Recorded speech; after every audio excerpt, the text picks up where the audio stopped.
Vous attendiez ce moment depuis longtemps, ou peut-être pas. Dans tous les cas, la voilà, la Coupe du Monde de football 2022 sur l'ASA. Bonjour à toutes et à tous, et à bien d'autres encore. Très heureux de vous retrouver sur les antennes de l'ASA France, la chaîne de référence du commentaire en audio description.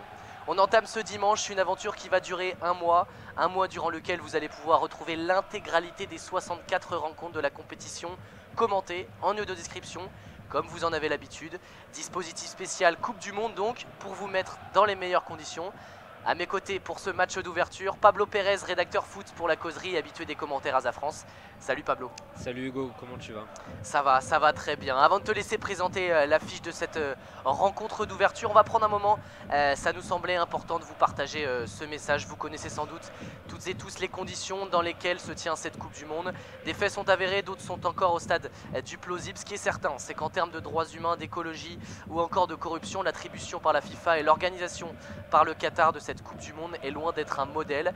Et c'est un euphémisme. Dans ce contexte, l'équipe ASA France s'est réunie autour d'un discours et d'une vision commune.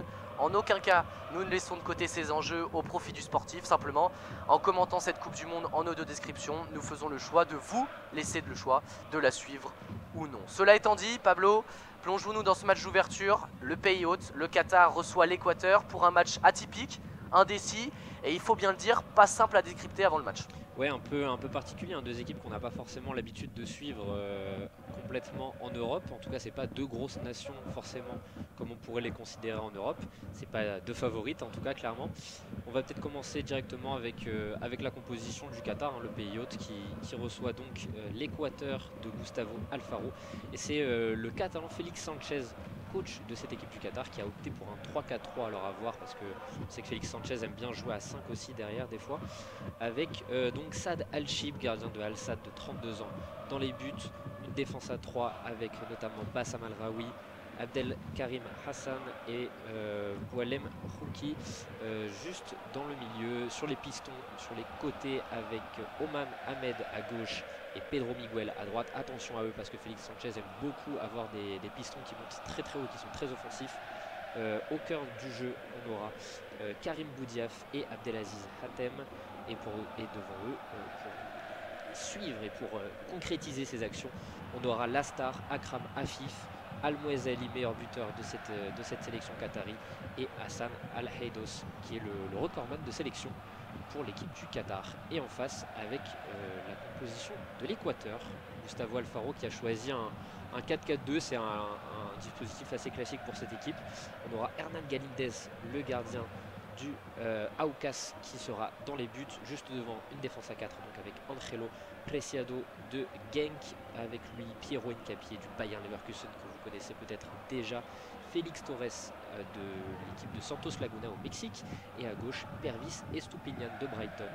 Juste devant lui dans la ligne de 4 du milieu, on aura Romario Ibarra sur le côté gauche, Moises Caicedo de Brighton lui aussi au milieu de terrain avec Jackson Mendes de LA Football Club, et sur le côté droit Gonzalo Plata, l'ailier virevoltant de Valladolid. Et pour terminer avec les deux de devant, Ener Valencia, l'immense star de cette équipe équatorienne, une icône pour toute une génération de jeunes équatoriens, et qui va l'accompagner aujourd'hui, Michael Estrada, qui vient de Cruz Azul, lui aussi au Mexique. Voilà, les joueurs sont rentrés sur la pelouse, à noter, hein, donc des joueurs peut-être que vous n'avez pas l'habitude d'entendre, des noms peu familiers. À noter une absence, notamment côté équatorien, celle du milieu de terrain, la sentinelle habituelle de cette équipe équatorienne, Carlos Grueso, le joueur d'Augsbourg, qui s'était blessé juste avant de partir avec l'Équateur au Qatar lors de la 15e journée de Bundesliga contre Bochum, qui ne sera donc pas présent, ou du moins pas suffisamment remis pour être dans le 11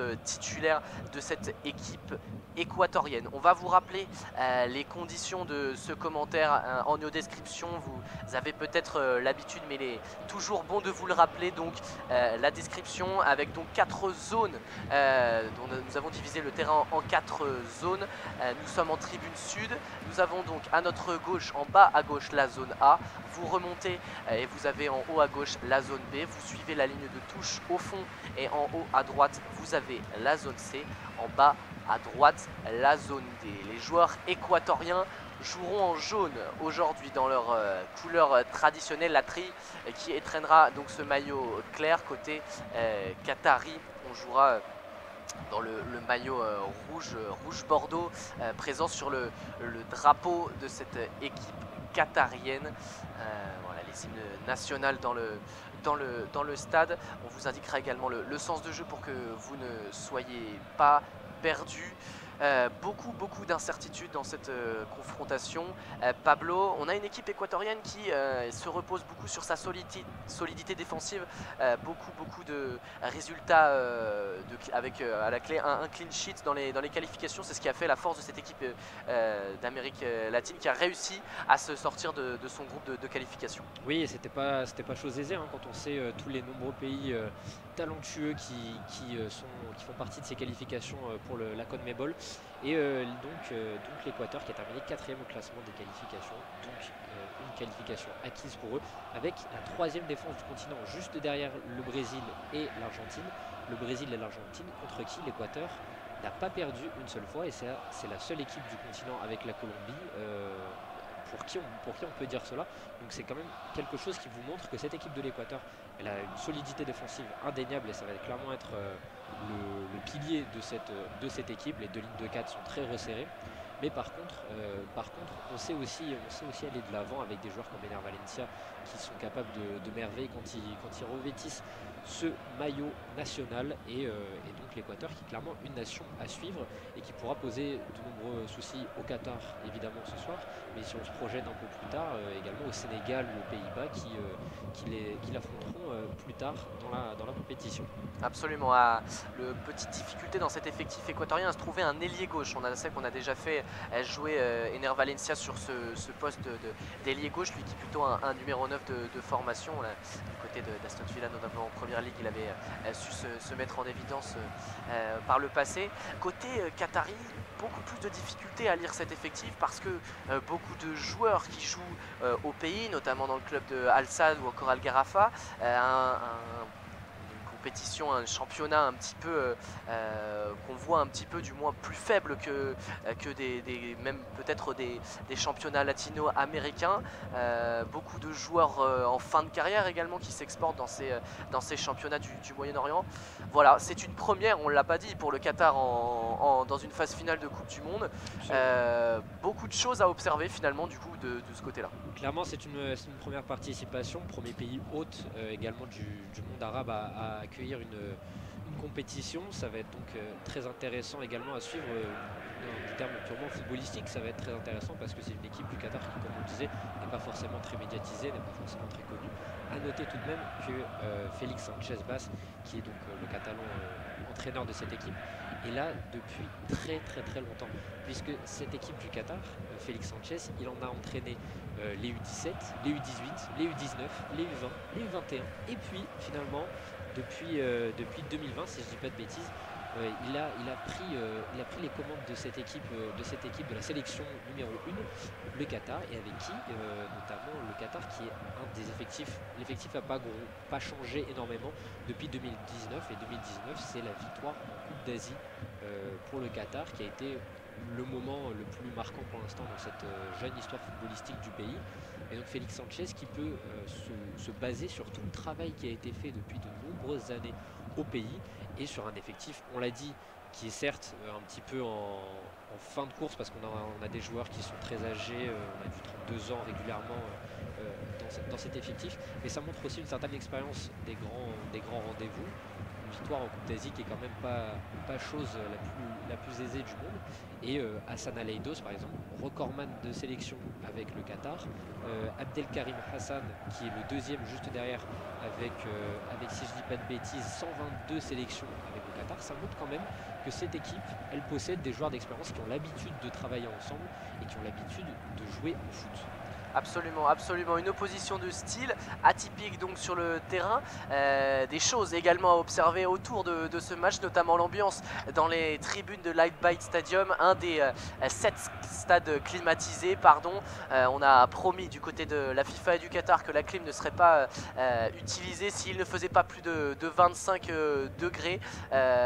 Pour cette rencontre, on suivra ça. Également, on n'a pas mentionné, Monsieur Orsato sera au sifflet pour cette rencontre. L'Italien, le coup d'envoi est imminent sous les projecteurs. Gustavo Alfaro, le coach équatorien, et déjà un match décisif hein, notamment pour les deux équipes, puisque le Qatar évidemment a des ambitions dans cette Coupe du Monde, mais l'Équateur, si elle veut eh bien, se donner un maximum de chances de parvenir à ce stade des huitièmes de finale, comme ils étaient parvenus à le faire en 2002, hein, c'est la seule fois où la tri avait réussi à se sortir des phases de groupe en 3 participations à la Coupe du Monde, eh bien le Qatar, l'Équateur pardon, doit remporter ou minima faire un résultat correct face à cette équipe du Qatar. Oui, c'est clairement un match décisif d'entrée de jeu. C'est le match d'ouverture certes, mais c'est un match décisif d'entrée, que ce soit pour le Qatar, mais que ce soit pour l'Équateur également, parce que l'Équateur, on l'a dit, ça peut être une équipe un peu surprise. On a dit qu'ils avaient fait des gros résultats face à l'Argentine, face au Brésil, face à d'autres équipes du continent. Ils peuvent peut-être essayer d'aller chercher quelque chose. On voit que le Sénégal a un peu de mal. Peut-être que ça peut être le cas pour l'Équateur. Une chance en tout cas. Et le coup d'envoi de cette Coupe du Monde au Qatar 2022 a été donné par les joueurs qataris qui tout de suite on voulait aller chercher un long ballon devant et immédiatement on les imite du côté de l'Équateur avec un ballon loin devant et on va récupérer le ballon haut mais le perdre immédiatement. Ouais, et Pedro Miguel qui part et qui subit une grosse faute là, de Ibarra. On voit d'entrée de jeu hein, clairement les précisions et les préceptes de jeu des deux équipes. On cherche à aller de l'avant d'entrée en envoyant des longs ballons. Le Qatar qui cherchait Afif et du côté équatorien on cherchait Ener Valencia dos au jeu et ça a été un peu plus compliqué pour les Équatoriens. Allez, pour vous le préciser, les Qataris, donc dans leur couleur bordeaux, on va le dire comme ça, attaqueront les zones C et D, donc de la gauche vers la droite.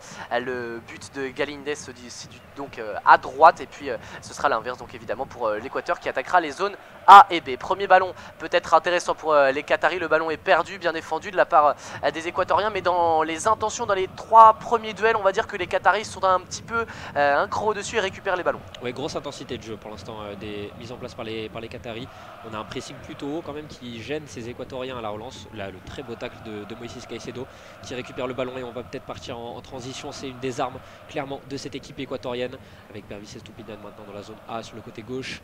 Et l'arbitre qui préfère revenir à la faute parce qu'il y a eu un gros contact là entre Moïse Caicedo et un joueur du Qatar. Ouais, c'est Miguel sur ce coup-là qui est venu percuter assez violemment Pedro Miguel, le milieu de terrain équatorien. On avait vu hein, juste avant le gros tacle également de Mendes qui sur ce coup-là eh avait été prendre juste le ballon. Daniel Orsato avait jugé que ce tacle était juste, celui du Qatari. En revanche, va être sanctionné d'un coup franc. Premier peut-être ballon intéressant à jouer pour les joueurs de Alfaro. On va avoir un coup franc à 45 mètres du but des Qataris, un ballon qui va directement être joué dans la boîte. On va essayer de mettre le ballon dans la surface de réparation. Ouais, c'est Pervis Estupiñán et son pied gauche qui vont s'en charger.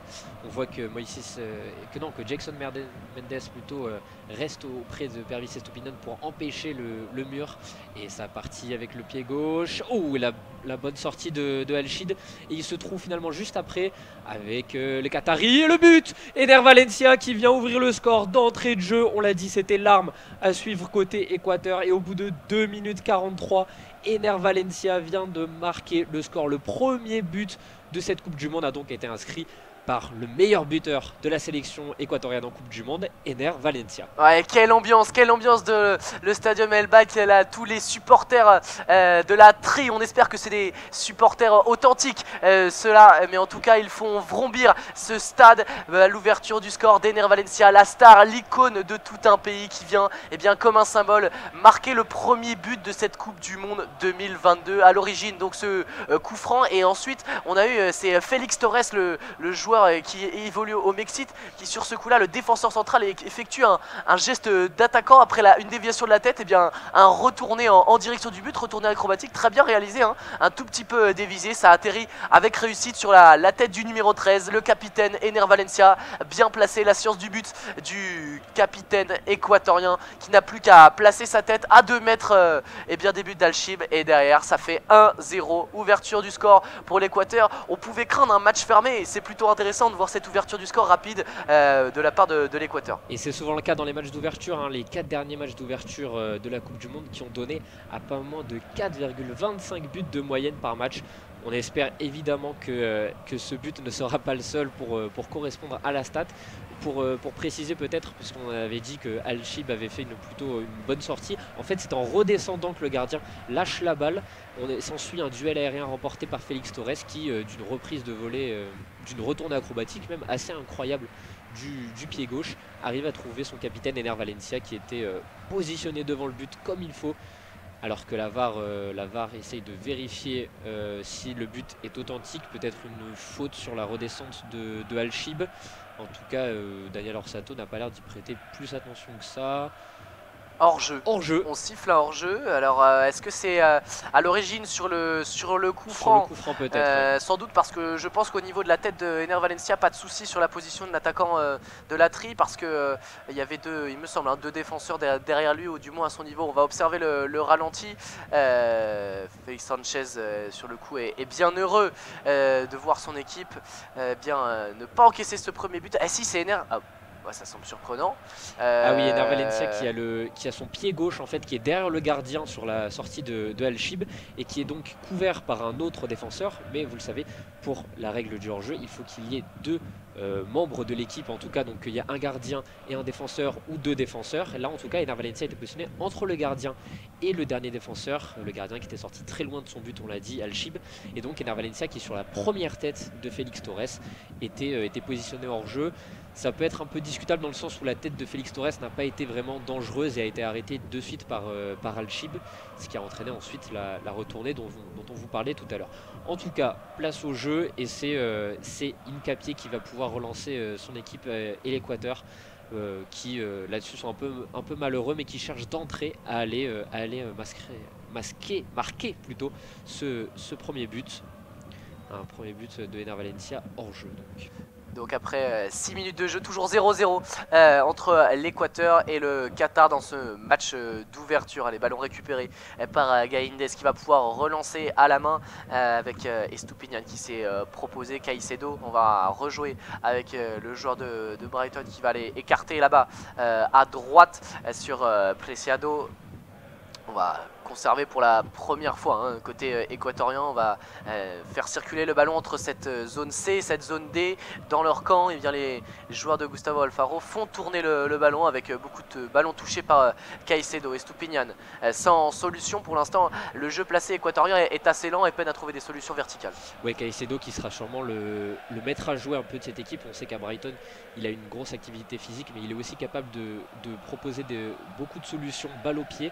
Et ça va être une arme clairement à suivre dans le jeu de Roberto De Zerbi. Caicedo est une pierre angulaire au milieu, l'entraîneur de Brighton. Et donc on imagine que ce sera sûrement le même cas avec Gustavo Alfaro, l'entraîneur argentin de cette équipe équatorienne.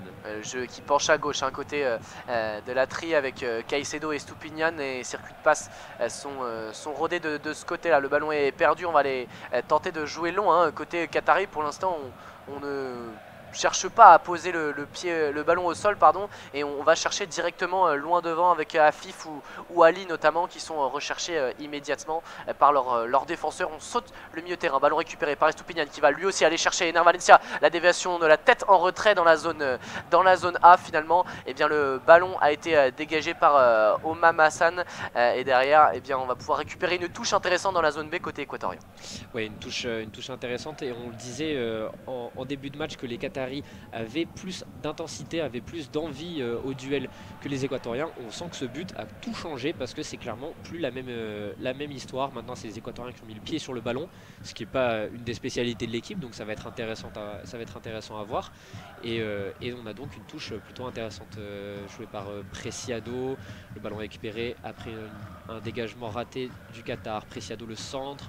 Ça arrive aux alentours de la surface de réparation avec Ener Valencia, Caicedo qui préfère revenir derrière avec Pervis et Stupinian dans la zone A. Ouais, Ener Valencia qui sera très disponible et qui va, le ballon va atterrir jusqu'à Ibarra sur le côté gauche. On va revenir derrière avec Estupinian. On investit le camp qatari, on est dans la zone A au niveau des 30 mètres. On fait tourner le ballon, on essaie de trouver des solutions, mais là on disait tout à l'heure, hein, on peine à trouver des solutions verticales. On l'a sur les 2-3 dernières actions réussi à le faire. Le bon ballon de Caicedo loin devant envers Valencia qui n'a pas réussi de trouver la bonne sortie d'Al-Shib. Derrière, ballon récupéré haut par Preciado qui a fait le pressing sur ce coup là, et finalement le ballon est dans les pieds de Hassan qui a voulu le dégager. Très mauvaise relance, récupération Ibarra au milieu de terrain. On va rentrer dans cette zone B.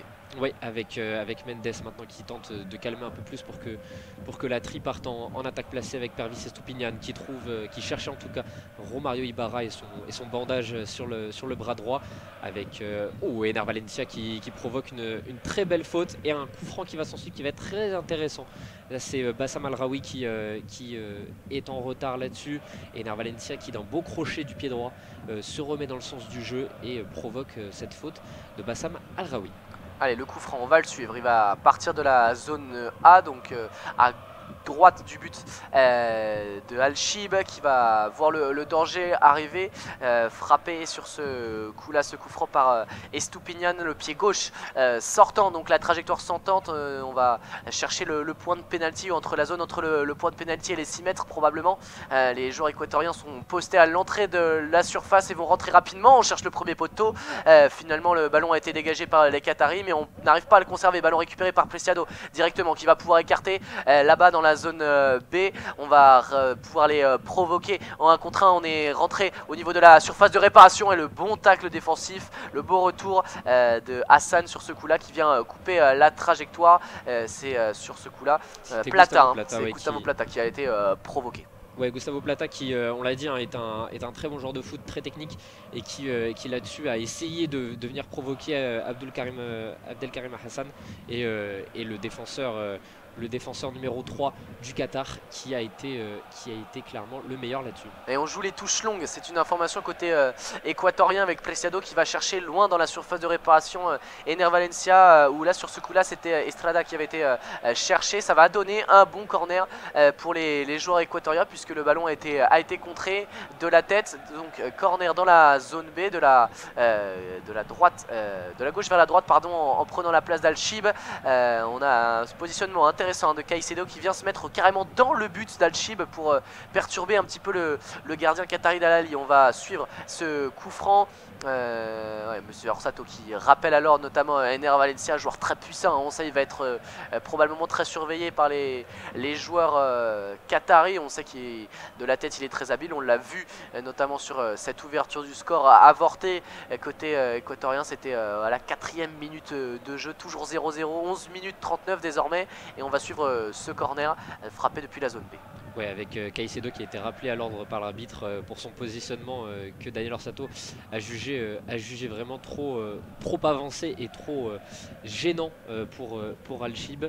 Il reste aux abords quand même avec 3 joueurs équatoriens maintenant. Le corner est bien parti et ça va être dégagé par le numéro 15 Bassam Al-Raoui, et une tête qui finira en touche, et c'est Angel Preciado, le latéral droit de Genk, qui va se charger de cette touche.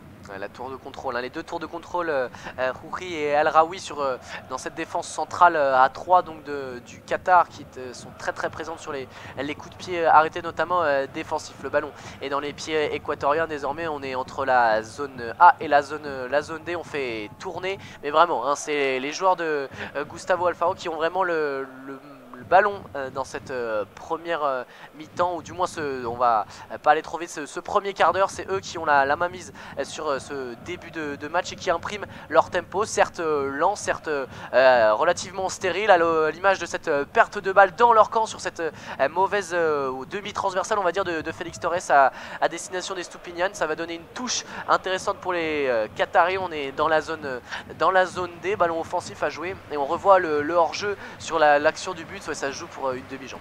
Oui, ça se joue quasiment à rien là-dessus. Mais c'est vrai, on parlait de l'Équateur qui avait le pied sur le ballon.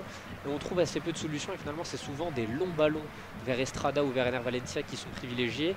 On a vu que Ener Valencia, même s'il est plus petit que les centraux qataris, pouvait réussir à dévier le ballon sur 2-3 situations. Estrada, pour l'instant, on a un peu plus de mal à le trouver. Ça peut être là l'arme la plus intéressante en tout cas, même si pour l'instant ça ne se résume souvent à que des pertes de balles, mais un peu plus éloignées de leur but. Et là-dessus, un nouveau long dégagement de Piero Hincapié qui cherchait son capitaine Ener Valencia qui va commettre la faute. Oui, joueur très très puissant, on l'a dit, Ener Valencia, dans ses courses, dans son volume de jeu, c'est un joueur qui ne s'arrête jamais de courir, qui guide vraiment cette équipe équatorienne. Allez, le ballon peut-être pour les joueurs qataris en position offensive. Bon tacle de Caicedo sur ce coup-là qui va trouver une bonne transmission pour Estrada, le ballon en profondeur pour Valencia, plein axe face au gardien, le 1 contre 1, il est tombé, et derrière la reprise sur ce coup-là, Ibarra, et finalement penalty. Penalty sifflé par Daniele Orsato, ce 1 contre 1 joué plein axe, hein, la très très bonne passe au départ de Caicedo vers Estrada qui lance par une passe vraiment verticale en profondeur Ener Valencia qui se faufile entre les deux défenseurs centraux Hassan et Rouki. Il se présente face à Al-Shib, il crochette en direction de la zone A et le bras qui traîne absolument de Al-Shib. Il semble être justifié, ce coup de sifflet de Daniele Orsato, absolument, il vient prendre la cheville d'Ener Valencia qui perd le contact, qui certes se laisse tomber sur le coup, mais la faute y est. Et après 15 minutes de jeu, c'est tout à fait logique, l'Équateur va avoir une nouvelle opportunité de scorer après ce but refusé à la 4e minute. À la 15e minute, Ener Valencia va tenter de se faire justice lui-même. Oui, Saad Al-Shib qui fait une sortie un peu perturbée hein, par le très bon mouvement et le très bon crochet d'Ener Valencia. Et Saad Al-Shib qui va donc prendre avec sa main droite la cheville gauche de Ener Valencia et qui va donc forcer Daniele Orsato à siffler un penalty. Ener Valencia, on l'a dit, il a été privé en début de match de son premier but dans cette compétition. Ce serait le 4e s'il venait à transformer ce penalty, le 4e dans toute sa carrière. Il a déjà participé à deux Coupes du Monde. Ener Valencia qui s'élance, on voit les mines concentrées. Ener Valencia, il s'élance, et du pied droit, c'est facile. Et ça fait 1-0 pour l'Équateur. Ener Valencia qui célèbre. Ener Valencia, donc double buteur, mais cette fois, le but est justement validé. Ener Valencia, donc premier buteur de cette Coupe du Monde 2022 au Qatar. Et le Qatar qui, donc, on l'a dit, concède l'ouverture du score d'entrée face à l'Équateur. Saad Al-Shib qui là-dessus est parti un peu tôt sur le penalty. Ener Valencia qui en a profité pour l'ajuster tranquillement d'une petite, presque une passe sur le côté gauche du but de Saad Al-Shib. Et c'est parfait, hein. Franchement il n'y a rien à redire sur ce penalty. Tu as tout dit sur le péno. Moi j'aimerais revenir à l'origine hein, sur l'action du penalty, et c'est ça qui change tout. On en avait parlé dans ce début de match, la difficulté de la tri sur les premières minutes de trouver de la verticalité. Cette passe à l'origine de Caicedo en direction de Estrada qui avait réussi à se coordonner avec Ener Valencia. Il avait décroché, Valencia a pris la profondeur, le timing de passe a été très bon, passe vraiment verticale depuis les 30 mètres de la part d'Estrada qui avait percuté auparavant balle au pied. Et derrière le sang-froid d'Ener Valencia qui vient faire ce crochet sur Al-Shib qui vient saisir sa cheville. Derrière, le penalty est transformé avec beaucoup de sang-froid après 17 minutes de jeu. L'Équateur mène 1-0 dans cette première rencontre de la Coupe du Monde 2022 et c'est tout à fait mérité. Oui, on nous a remontré en tout cas. Alors attention, on va peut-être revenir sur le jeu avec Arfi. Ce sera vraisemblablement un 6 mètres pour l'Équateur. Pedro Miguel qui n'a pas l'air complètement d'accord avec cela. Mais pour revenir peut-être sur le penalty, on nous a remontré Ener Valencia, le regard d'Ener Valencia qui d'une feinte va orienter Saad Al-Shib vers un plongeon plutôt à la droite du gardien et avec une petite feinte de corps, et finalement il va en profiter tranquillement pour ajuster Saad Al-Shib sur son côté gauche. C'est parfait, hein. Franchement une technique de penalty où il n'y a rien à redire. Ener Valencia il a l'habitude de les tirer avec la tri et il a montré pourquoi c'était lui le tireur désigné de cette équipe. Le hors-jeu hein, sur l'action qui a suivi sur le coup d'envoi, c'est un hors-jeu de Pedro Miguel qui a été sanctionné. C'est donc un dégagement de hors-jeu de la part du gardien Gaïndes qui était cherché loin devant. Et on a toujours ce schéma des duels gagnés par les attaquants équatoriens, et sur les seconds ballons eh bien, on est présent au niveau du milieu de terrain et on prend le temps de construire et on progresse petit à petit. La qualité technique pour l'instant est notable hein, côté équatorien. C'était une des interrogations dans ce jeu de possession. On arrive à trouver petit à petit des schémas de passes et puis en transition on pique comme on l'a vu sur le but. Oui, clairement c'est le jeu de transition hein, qui est le point central normalement de cette équipe, l'un des préceptes de base. Quand vous jouez face au Brésil et l'Argentine, c'est normal de laisser le ballon. Là, face au Qatar, qui lui aussi a l'habitude, plutôt dans ses zones de qualification, d'avoir le ballon face aux autres équipes asiatiques. Là, clairement, c'est un schéma inversé avec l'Équateur qui est à seulement 20 minutes de match, à 64% de possession de balle face au Qatari. Alors attention à Pervis Estupiñán qui se faufile dans la défense. Oh, le gros choc. Oh, très gros choc. Alors là...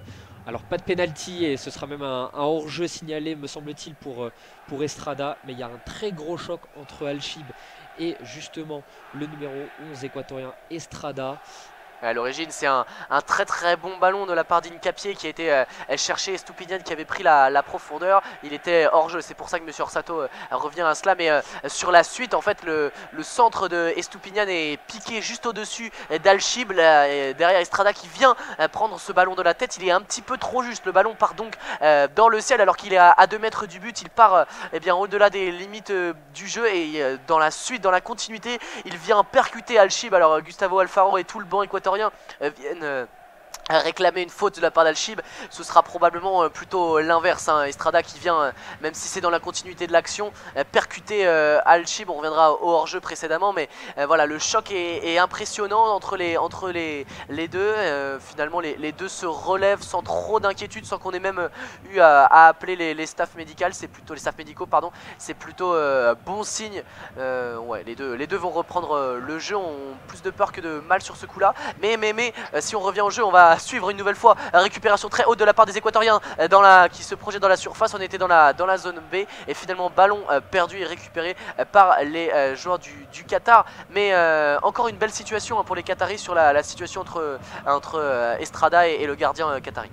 Ouais, la tri qui clairement montre pourquoi elle domine dans ce début de match. On l'a dit, un très bon ballon de Hincapié, le défenseur de Leverkusen, qui a cherché Pervis Estupiñán, parti dans le dos de la défense, légèrement hors jeu, on l'a dit, et un centre et une situation une nouvelle fois équatorienne, puisqu'on cherchait Estrada. Alchib qui avait même pas eu le temps de se retourner hein, pour le contact avec Estrada, donc on voit mal pourquoi on aurait pu siffler penalty. Et là-dessus par contre on va siffler un coup franc très bien placé pour l'Équateur une nouvelle fois sur une perte de balle qatari dans la moitié de terrain justement des joueurs Bordeaux. Et là c'est Ener Valencia une nouvelle fois qui va venir provoquer cette faute. C'est le poison hein, clairement de cette équipe équatorienne, et pour l'instant les Qataris ne parviennent pas à l'empêcher.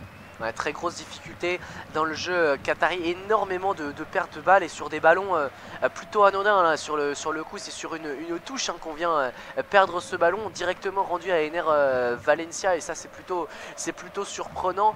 On a beaucoup de pertes de balles également au milieu de terrain et on perd énormément de duels, notamment dans les phases défensives. La charnière centrale est en difficulté. Rouri n'arrive pas vraiment à contrôler Ener Valencia. On va suivre le coup franc frappé au second poteau dans la zone A, bien dégagé de la part de Hassan qui était bien présent. Ballon récupéré par Ali qui va pouvoir peut-être le transmettre, mais ballon récupéré très haut avec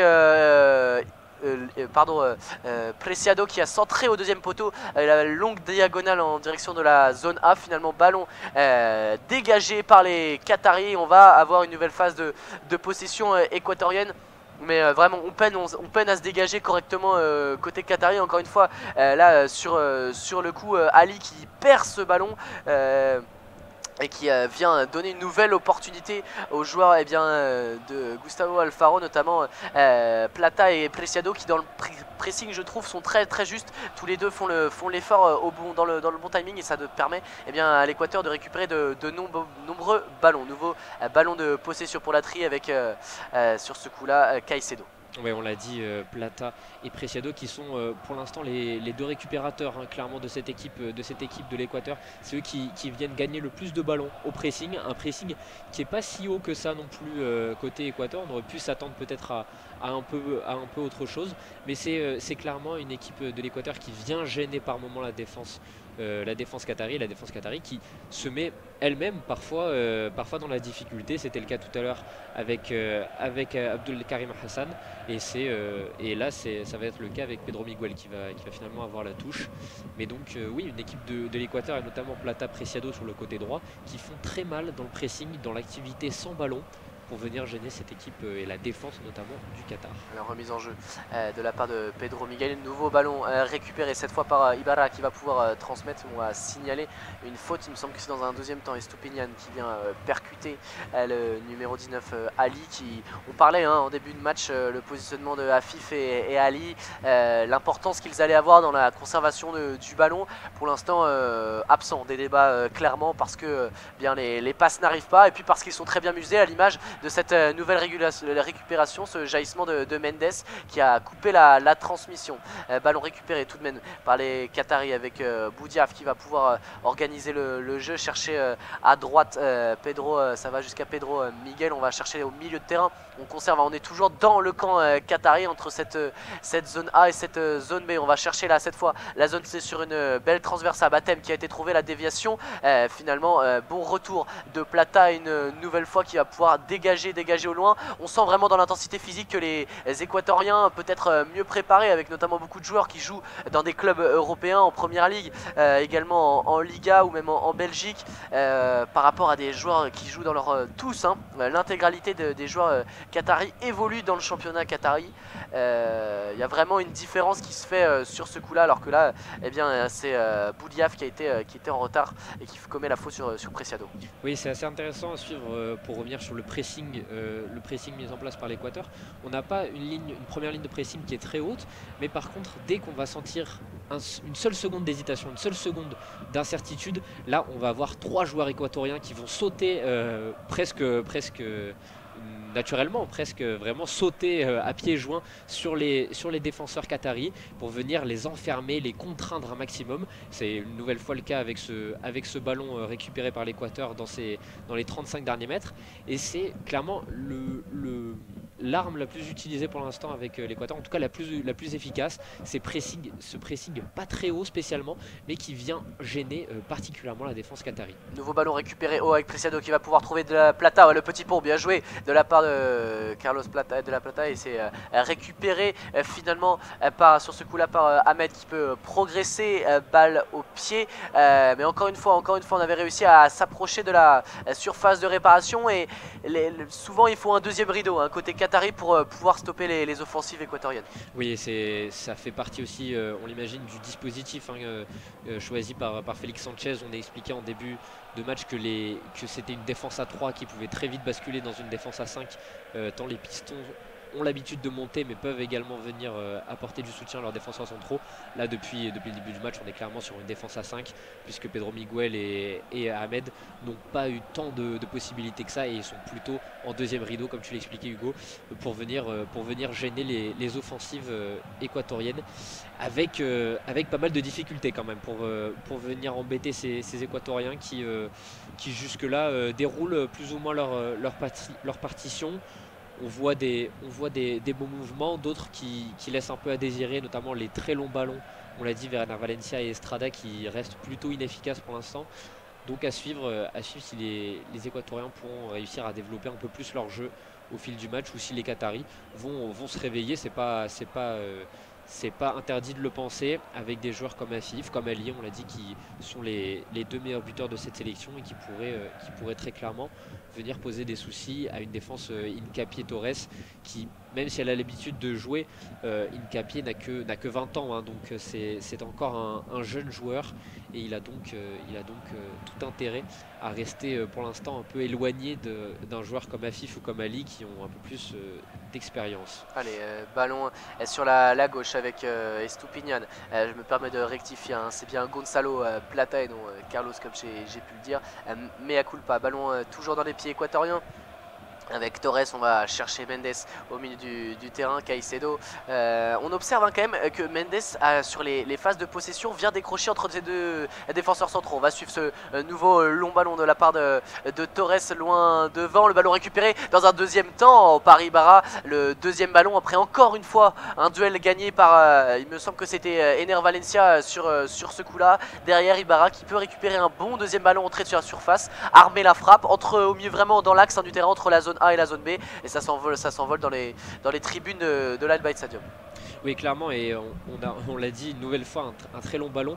Pour revenir au positionnement de Mendes et de Caicedo, on voit, comme tu le disais Hugo, que Mendes a tendance à revenir entre Torres et Hincapié. D'ailleurs, c'est Moïse Caicedo là-dessus qui va faire faute, qui va écoper d'un carton jaune assez logique sur le deuxième dans cette rencontre, un de chaque côté. Al-Mouazali, me semble-t-il, là, on a écopé d'un également côté qatari, et Al-Shib, le portier. Mais donc oui, Moïse Caicedo qui pour le coup vient vraiment dans un rôle central en plein axe du terrain, alors que Jackson Mendes, lui, vient chercher entre Torres et Hincapié pour venir faciliter un peu la sortie de balle de l'Équateur. C'est assez intéressant à suivre. On sait que c'est un choix qui est souvent fait par des entraîneurs de venir positionner un troisième homme à la relance, un peu plus à l'aise techniquement. Là c'est le cas avec Jackson Mendes et un Caicedo qui est donc légèrement au-dessus pour venir orienter ensuite après la première passe réussie. Nouveau ballon perdu par les Qataris dans la zone C.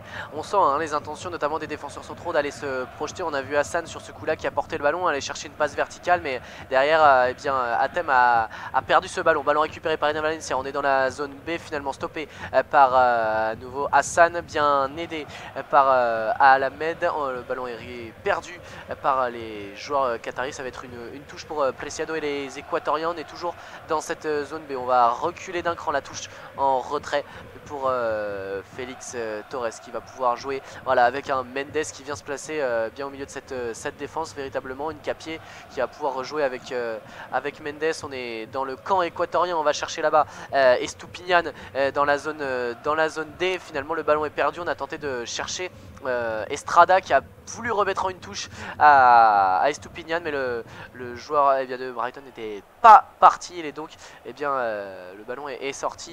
Un mésentente entre les deux. Ballon récupéré par Caicedo qui peut se projeter. On va rentrer dans la zone A, finalement peut-être dans la zone B, peut-être la passe cachée. On l'a vu un petit peu à des kilomètres, cette passe cachée dans l'axe du terrain vertical. Finalement le centre de Preciado, la tête d'Ener Valencia, le doublé. Quel but, il est magnifique. On parlait de sa qualité de tête, elle est magnifique celle-ci. Le centre de la droite vers la gauche depuis la zone B au deuxième poteau. Ener Valencia qui a été laissé tout seul. Le marquage d'Al-Raoui est vraiment approximatif. Il s'est placé entre Rouri et Al-Raoui. Et vraiment, il était à peut-être 5-6 bons mètres du but d'Ener Valencia. Cette tête piquée, rasante du sol qui vient finir dans le petit filet d'Al-Shib. 2-0 pour l'Équateur, le cauchemar des Qataris, la belle célébration des Équatoriens avec tout le banc et le staff. C'est mérité, vraiment, c'est mérité ce score doublé par Ener Valencia. À l'origine, le bon travail de Caicedo et ce très très bon centre de Preciado. Alors à suivre si on n'aura pas là encore une situation un peu à vérifier à la VAR avec Ener Valencia qui a son pied, me semble-t-il, derrière Abdulkarim Hassan et qui me paraît dans une position légèrement avancée. Il fait ensuite cette bascule pour revenir se positionner comme il faut, et une tête magnifique décroisée complètement, et ça vient clairement dans le petit filet droit de Al-Shib, et super centre de Preciado qui, si vous ne le connaissiez pas encore, franchement fait un très bon début de match, et là-dessus qui nous montre à quel point il a une très belle patte droite. Alors finalement ça n'a pas été vérifié par la VAR, en tout cas ça a été accordé. Daniel Orsato qui fait confiance à ses arbitres vidéo, pas de hors-jeu, et donc ça fait donc bien 2-0 pour l'Équateur après une demi-heure de jeu. Ener Valencia, le doublé, on l'a dit que c'était l'homme fort, et il le montre encore aujourd'hui. Et peut-être la réplique qatari avec ce long ballon dans la zone D pour Pedro Miguel qui vient en retrait et chercher son numéro 12 Boudiaf, la sentinelle, la frappe lointaine d'Hassan. Elle semblait vraiment perdue d'avance cette frappe tellement il était loin, et on a vu son corps tout de suite qui est parti vers l'arrière. Il a frappé des 40 mètres, 35 mètres depuis la zone C. On revoit ce but déjà, hein, Estrada lui aussi était libre de tout marquage, c'est lui qui saute finalement le ballon, le lobe également Bassan El Khaoui, et derrière la très belle tête, vraiment on insiste dessus, mais elle est superbe cette tête de Valencia, très précise, pas forcément ultra puissante, mais en accompagnant le ballon il met juste ce qu'il faut, le ballon fuse, et derrière tout le banc vient se mettre à genoux en cercle pour célébrer ce but du côté de Latry. Il le mérite bien, et le score est à la hauteur de ce que montrent les Équatoriens, je trouve, dans ce début de match, parce que ils font avec leurs âmes, et ils le font très bien. Les Équatoriens, ils se sont très bien adaptés à ce bloc qatari qui n'en est pas vraiment un. À noter à l'origine sur l'action du but la liberté totale de Caicedo, qui peut remonter 20-25 mètres, balle au pied et dans l'axe du but, et ensuite le ballon va jusqu'à Preciado qui peut centrer pour Valencia. Ouais, moi ici c'est Caicedo qui avait énormément de temps et d'espace. C'est le plus important au foot, c'est le temps et l'espace, et là il en avait énormément des deux. C'est donc forcément un très bon positionnement pour lui. Il a eu un petit peu de mal, on l'a dit, avec cette passe cachée qui finalement a été interceptée par la défense qatari. Ça lui est revenu dessus, il s'est pas précipité, il a décalé sur Preciado, qui d'un super centre a pu trouver Ner Valencia. Et coup franc maintenant à suivre pour l'Équateur à une bonne quarantaine de mètres. C'est Pervis Estupiñán qui cherche Estrada, on remet dans la boîte avec le numéro 19 Plata, et c'est finalement intercepté par Pedro Miguel et Alaidos qui cherche loin de l'autre côté vers le numéro 11 Afif. Ballon récupéré par la défense équatorienne, et on va trouver Galíndez pour un de ses rares ballons depuis le début du match, qui lui aussi une nouvelle fois cherche loin devant. Preciado et Plata qui peuvent combiner peut-être sur le côté droit, et c'est finalement une nouvelle fois un ballon récupéré par les Qataris. Gros pressing de Latry là-dessus pour empêcher les défenseurs qataris de se sortir du marquage. Abdelkarim Hassan qui a beaucoup de mal dans cette première mi-temps, notamment balle au pied. Et c'est lui qui s'est rendu coupable de 3 grosses erreurs à la relance depuis le début du match. Et Pervis Estupiñán qui lui ne se fait pas trop de soucis avec le pressing qatari. Il va pouvoir revenir derrière avec Hernan Galíndez, le gardien équatorien. Ouais, dans l'ensemble, très bon début de match, je trouve, des deux latéraux, hein, que ce soit Estupiñán à gauche et Preciado à droite. Très solide défensivement, même s'ils ne sont pas vraiment inquiétés par les attaquants qataris. Mais de l'autre côté, ils apportent vraiment quelque chose en plus. Passe décisive de Preciado sur le deuxième but. On a également notifié la belle action tout à l'heure avec Estupiñán sur le gros choc entre Estrada et Alchib. Ouais, la grosse faute là sur ce coup-là de Boudiaf entre la zone A et la zone B dans le camp qatari à 50 mètres du but d'Alchib. La grosse faute sur Ner Valencia, sa science du placement, très bonne protection de balle, il avait pivoté sur son défenseur, et Boudiaf qui est venu crocheter, prendre toute la jambe d'Ener Valencia sur le mollet, ça fait mal. L'attaquant équatorien reste au sol. On va faire appel au staff médical après 36 minutes de jeu. L'Équateur mène 2-0 face au pays hôte. Le Qatar très en difficulté sur cette première grosse demi-heure. Karim Boudiaf sur le coup là prend le 4e carton jaune de la rencontre. Pablo, tu parlais en début de match de la moyenne de buts élevée lors des matchs d'ouverture de la Coupe du Monde. Ça pourrait se confirmer avec ce 2-0 après 36 minutes de jeu, et au vu du niveau de jeu affiché et surtout de l'écart entre les deux niveaux, le niveau des deux équipes, on peut imaginer que d'autres buts arriveront par la suite. Oui, on va peut-être y arriver finalement à cette stat de 4,25 buts de moyenne, hein. C'est une moyenne évidemment sur les 4 derniers matchs d'ouverture. On se rappelle par exemple du carton de la Russie face à l'Arabie Saoudite 5-0 lors de la dernière Coupe du Monde. Peut-être qu'on va y arriver, hein, franchement, vu le début de match que propose et l'Équateur et le Qatar dans une mesure plus délicate. À suivre quand même Ener Valencia parce qu'il se touchait pendant très longtemps le genou gauche me semble-t-il qui a subi cette faute de Boudiaf et clairement ça a été ce serait une grosse perte en tout cas Ener Valencia s'il venait à laisser ses coéquipiers.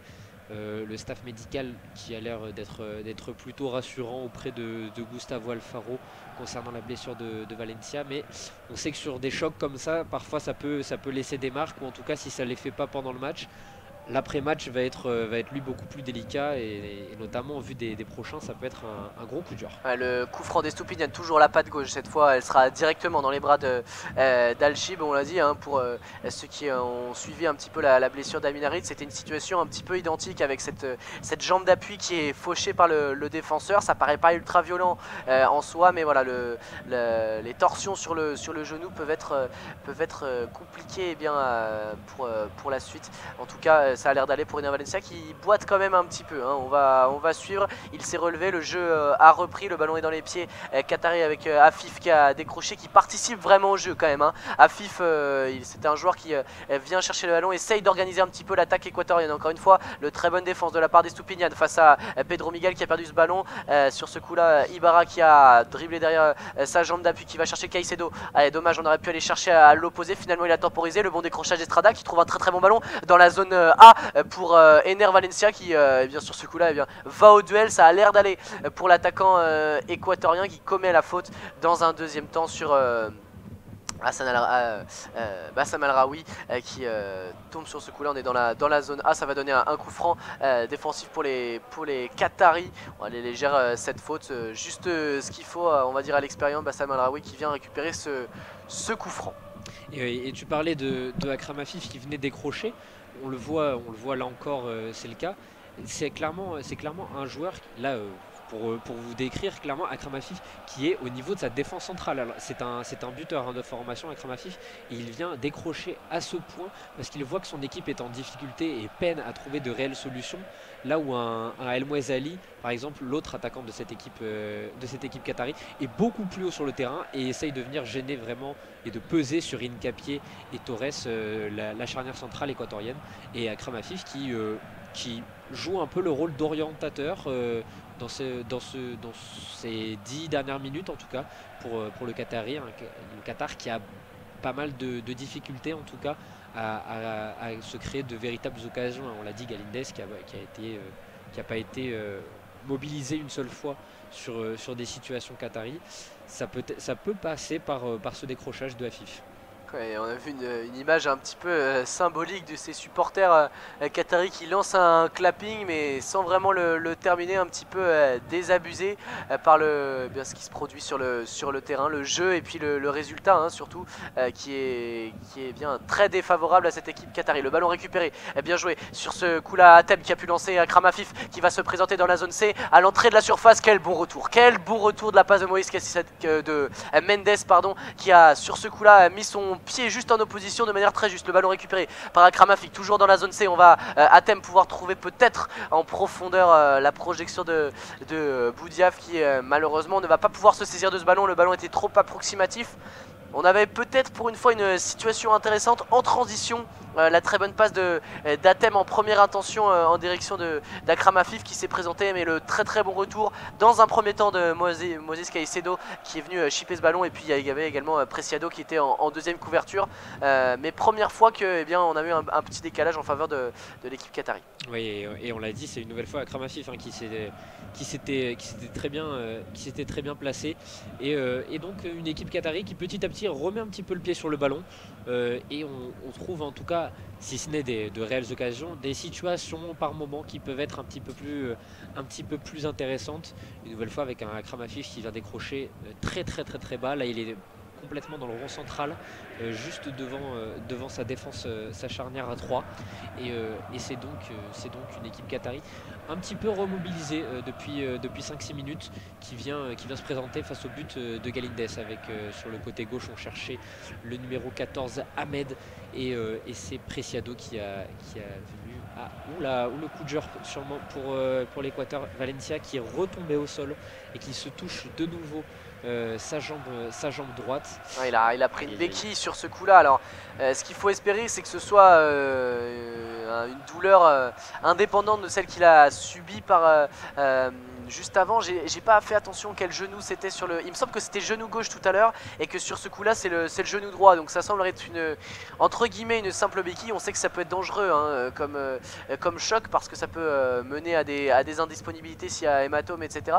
Mais en tout cas, eh bien, en attendant, Ener Valencia est toujours au sol. On va une nouvelle fois, je pense, faire appel au staff médical.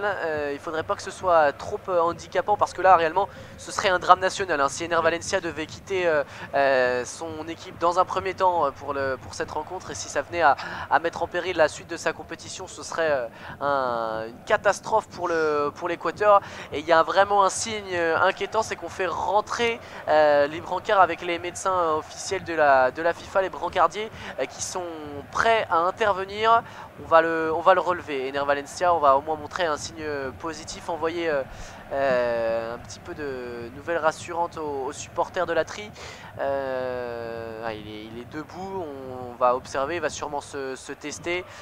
Après à suivre hein, parce qu'à 2-0 peut-être déjà Gustavo Alfaro, ouais. Même si le match n'est pas terminé, on va alors que la mi-temps approche dans 1 minute 30, 43 minutes de jeu, on va peut-être se dire on va le préserver le capitaine pour la suite, et on va faire en sorte que le groupe sur la pelouse réponde présent face à cette équipe qatari. Tu l'as dit, ce serait un drame national hein. C'est clairement le terme le plus judicieux, parce qu'on sait toute la pression qui repose sur les pays latino-américains. C'est le cas aussi sur les pays africains. On sait qu'au pays, les gens sont passionnés par le foot à un point qui est presque inégalable. C'est une religion. C'est presque une religion, voilà, clairement. Et on sait à quel point les joueurs subissent cette pression. C'est le cas de Messi, qui évidemment à un degré tout autre qu'Ener Valencia, mais tout de même qui est l'idole d'une génération. C'est le capitaine depuis des lustres de cette équipe équatorienne. Il va revenir d'ailleurs sur le terrain. Mais oui, Gustavo Alfaro qui serait sûrement prêt à faire rentrer par exemple un Jérémy Sarmiento qui est à Brighton. Pourquoi pas, pour venir un petit peu gêner une nouvelle fois cette équipe qatari avec un peu de sang frais par rapport à Ener Valencia, où il ne faut pas trop prendre de risques à mon avis, puisqu'on le rappelle, mais l'Équateur qui jouera le 25, donc dans 5 jours seulement, face aux Pays-Bas, et 4 jours après face au Sénégal. Donc ce serait très très très handicapant de perdre le capitaine et meilleur buteur de cette équipe, presque le meilleur joueur hein, clairement de cette équipe équatorienne, sur une blessure lors du match d'ouverture. Absolument, il est sur le terrain, il boite bas, mais pour l'instant pas question de se priver du capitaine du côté du staff équatorien. Ballon récupéré par Preciado, mais la faute signalée par Monsieur Orsato, alors qu'on vient de rentrer dans le temps additionnel de cette première période. 2-0, on le rappelle, pour l'Équateur face au pays. On joue rapidement côté qatari ce coup franc avec Hassan. On est rentré dans la zone C. On va repasser par derrière avec Rouri qui va mettre du temps avant de lâcher son ballon. Le décrochage d'Aiolos, le capitaine qatari. On va jouer derrière, phase de possession. On semble vraiment sans solution, on l'a sans solution cette équipe qatari. On succède, les passes, je vais y arriver, pardon, les phases de possession basses se succèdent. Voilà, toujours Akram Afif qui vient chercher des ballons dans le rond central sans pouvoir chercher plus haut. On enchaîne, là on est toujours avec Al-Raoui qui va rejouer vers Rouri. On est dans le rond central à l'entrée de la partie de terrain équatorienne. On fait tourner, 4 minutes à jouer encore dans cette première période dans le temps additionnel. On va chercher Atem, le contrôle compliqué, il va réussir à sauver ce ballon dans la zone B. On va chercher Boudiaf qui vient décrocher, et on repasse par le camp qatari avec Rouri qui va progresser, balle au pied, Hassan, et on va chercher finalement Atem un peu plus haut, mais bien pris à deux par les Équatoriens. Le ballon sort et ballon récupéré par les joueurs de la Tri. Ouais, non, finalement le ballon a été contré, ce sera une touche qatari. Oui, touche qatari, mais on l'a vu déjà, une phase de possession stérile pour l'instant, mais qui n'existait pas il y a de ça 15 bonnes minutes côté qatari. Ça peut être en tout cas un signe un peu plus positif pour cette équipe et pour Félix Sanchez qui, évidemment, comme tout entraîneur passé par la Masia, essaye de développer autant que faire se peut un jeu de position. C'était le cas, c'est le cas plutôt face aux équipes asiatiques et lors des matchs amicaux du Qatar. On va suivre ce bon ballon et finalement Ahmed qui s'est emmêlé les pinceaux et qui a donc rendu ce ballon à la tri aux Équatoriens. Et là-dessus qui vont concéder, qui vont réussir à gagner une faute. C'est Gonzalo Plata, me semble-t-il, qui est venu se faire crocheter par Ahmed, le numéro 14 de la sélection qatari. Mais oui, il y a une phase de possession stérile, clairement, c'est le terme. Mais on voit des défenseurs centraux, par exemple Hassan, par exemple Raoui, qui osent un peu plus, qui en tout cas se montrent un peu plus balle au pied. On a dit qu'Hassan avait eu plusieurs soucis en début de match balle au pied et qui avait fait plusieurs erreurs. Là, avec la participation d'Afif qui essaie de mobiliser ses partenaires balle au pied, ça peut être une des solutions développées par Félix Sanchez pour venir à mettre à mal cette équipe équatorienne qui pour l'instant reste quand même assez largement au-dessus. Clairement, même s'ils ont moins le ballon, on sent qu'il y a quand même une différence de niveau assez éclairante entre les deux. Les seconds ballons sont équatoriens et c'est ce qui fait, je trouve, pour l'instant la différence dans cette première mi-temps. Et Stupinian avec Caicedo Estrada qui a décroché une nouvelle phase de possession. Il reste 1 minute 30 à jouer dans le temps additionnel de cette première mi-temps. Félix Torres qui va pouvoir trouver Caicedo en remisant une touche pour Preciado. On est dans la zone C qui a trouvé, voilà, on arrive à trouver à un moment donné cette passe vers l'avant, cette remise en retrait et puis on va chercher plus loin. Sur ce coup-là, c'est Caicedo qui a cherché Preciado dans la zone B. Finalement le coup d'épaule était dans le dos du numéro 14 Ahmed qui sur ce coup là va bénéficier d'une faute, la faute du numéro 17 donc Preciado qui va pouvoir se replacer dans son camp et on repart au pied, ballon au sol côté équatorien avec Rouri qui va pouvoir écarter peut-être sur le côté gauche. On est passé par Atem, finalement le ballon est arrivé vers Hassan qui va aller chercher dans le rond central. Boudiaf qui va gagner ce duel. Nouvelle faute au milieu du terrain. Contact assez douloureux pour Hassan sur ce coup-là. Il me semble que c'est Mendes qui est venu lui marcher de... Ouais, la belle semelle. Elle fait mal. Pas grave, mais elle fait mal.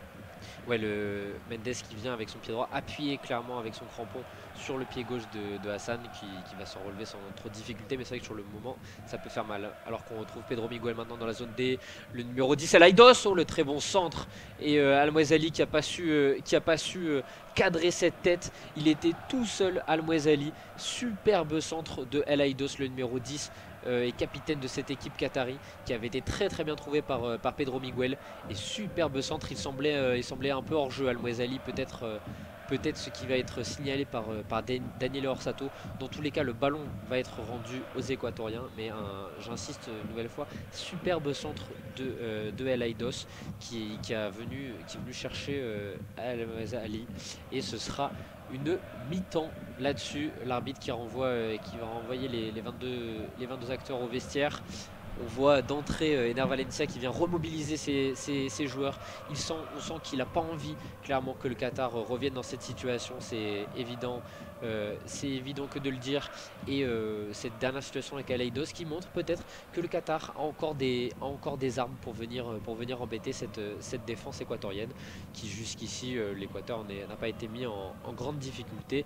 2-0 à la mi-temps et c'est un score assez logique. Et il aura fallu attendre 50 minutes pour voir le Qatar se mettre en évidence. Ça aurait été cruel pour les joueurs de la tri que d'encaisser un but après la prestation des Qataris dans cette première période. Elle aurait pu venir de la part d'Almouezali. 2-0 donc pour la tri dans cette première minute. Ouverture du score de Valencia à la 16e et le doublé par la suite pour le buteur équatorien. On se quitte pour 10 grosses minutes. Et puis on se retrouve pour la seconde mi-temps. A tout de suite.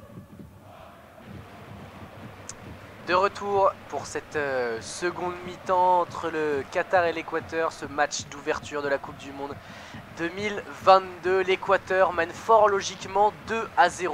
Une première mi-temps aboutie de la part des joueurs de Gustavo Alfaro face à une équipe qatari très en difficulté. On a vu des joueurs sans grande solution, un petit peu désemparés parce que peu de solutions sont trouvées par les joueurs de Félix Sanchez. Peu de verticalité, peu de duels gagnés, une intensité physique nettement inférieure à celle proposée par les joueurs de la Tri. À l'arrivée, un doublé d'Ener Valencia dans cette première mi-temps, d'un but de la tête. Et un second. Le coup d'envoi a été donné. Pour vous le rappeler, les joueurs qataris dans cette seconde mi-temps attaqueront les zones A et B, et les joueurs équatoriens attaqueront les zones C et D, donc attaqueront de la gauche vers la droite. Le but de Gaïndes est à notre gauche. Le ballon, le premier de cette possession, Pablo, est pour les Équatoriens. Ouais, des Équatoriens qui sont revenus sans changement, hein. On expliquait avant le match, avant la mi-temps, que Ener Valencia pouvait peut-être laisser sa place par exemple à un Sarmiento ou à Djorkaeff Readzo. C'est pas ce qui a été choisi en tout cas par Gustavo Alfaro. J'imagine qu'on a des informations sur l'état de santé et l'état du genou d'Ener Valencia qui font qu'on est plutôt rassurant. Alors attention quand même à cette perte de balle dans la défense équatorienne, récupérée par Afif avec Boudiaf maintenant. Boudiaf qui préfère revenir derrière avec Bassam Araoui qui écarte sur le côté droit. On cherchait en tout cas Atem et Aidos sur le côté gauche maintenant. Ali, Afif, on a une bonne 35 mètres dans l'axe. Afif qui cherchait une nouvelle fois Ali, et ce sera un ballon perdu par les Qataris. Oui, la relance peut-être équatorienne, et c'était compliqué pour Mendes sur ce coup là, mais le bon ballon récupéré dans un second temps. Et là-bas c'est Ibarra qui va pouvoir récupérer ce ballon. On est dans la zone C, il va aller provoquer son adversaire direct, Al Raoui. Finalement il va repiquer dans l'axe, trouver Ener Valencia qui a décroché l'entrée de la surface. Il est un petit peu chahuté, il tombe, et finalement il a voulu passer de la pointe du pied ce ballon à Ibarra qui avait piqué sa course dans l'axe, toujours dans la zone C. Finalement le ballon a été intercepté par un Qatari. Pas de coup de sifflet de la part de Monsieur Orsato, et donc ballon récupéré par les joueurs de Félix Sanchez qui vont pouvoir repartir de l'avant avec un ballon pour Hassan. Ouais, mais déjà une première situation intéressante côté Équateur en ce début de deuxième mi-temps, avec on a trouvé assez facilement Ener Valencia et Ibarra qui ont réussi à se défaire de leur marquage. Finalement la défense qatari était bien regroupée, notamment les trois de l'axe, et ça a empêché la suite de cette action. C'est le Qatar qui repart à l'assaut maintenant avec Abdelkarim Hassan sur le côté gauche dans la zone D. Ballon récupéré, mais faute finalement signalée de Jackson Mendes, le joueur du LA Football Club à Los Angeles, et ce sera donc remise en jeu par le Qatar.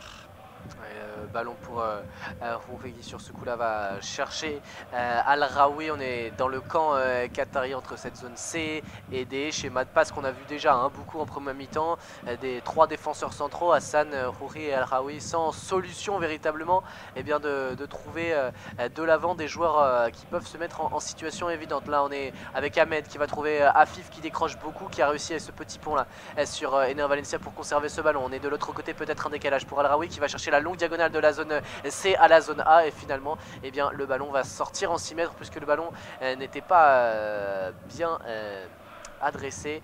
L'agacement de Félix Sanchez sur son bonne touche, c'est vrai que c'est une situation qu'on a vu beaucoup en première mi-temps, des longues transversales comme ça qui ne fonctionnent pas.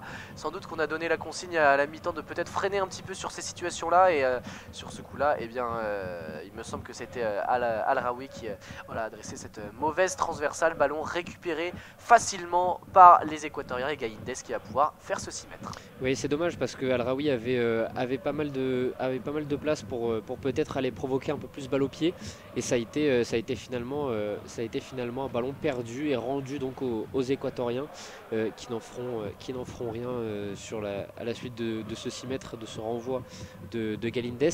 Mais on va attendre maintenant d'Abdelkarim Hassan, de Rouri, de Al Raoui d'aller se projeter un peu plus balle au pied, parce qu'ils ont la place. Le pressing équatorien, on l'a dit, dans les premiers mètres n'est pas le plus intense, n'est pas le plus efficace non plus d'ailleurs, et peut-être qu'il va falloir que ces trois de la défense osent un peu plus. On a vu que Afif est venu décrocher souvent pour venir leur proposer des solutions. Peut-être que ça va passer par là, mais en tout cas, on a besoin maintenant d'une défense qatari qui propose plus balle au pied et qui ose plus balle au pied. Et il va falloir être juste parce qu'on a vu Hassan parfois le faire en première mi-temps, mais derrière, une fois qu'il fallait donner le ballon, et bien soit le coéquipier n'était pas en démarqué et en situation de pouvoir réceptionner ce ballon, soit la passe n'était pas précise.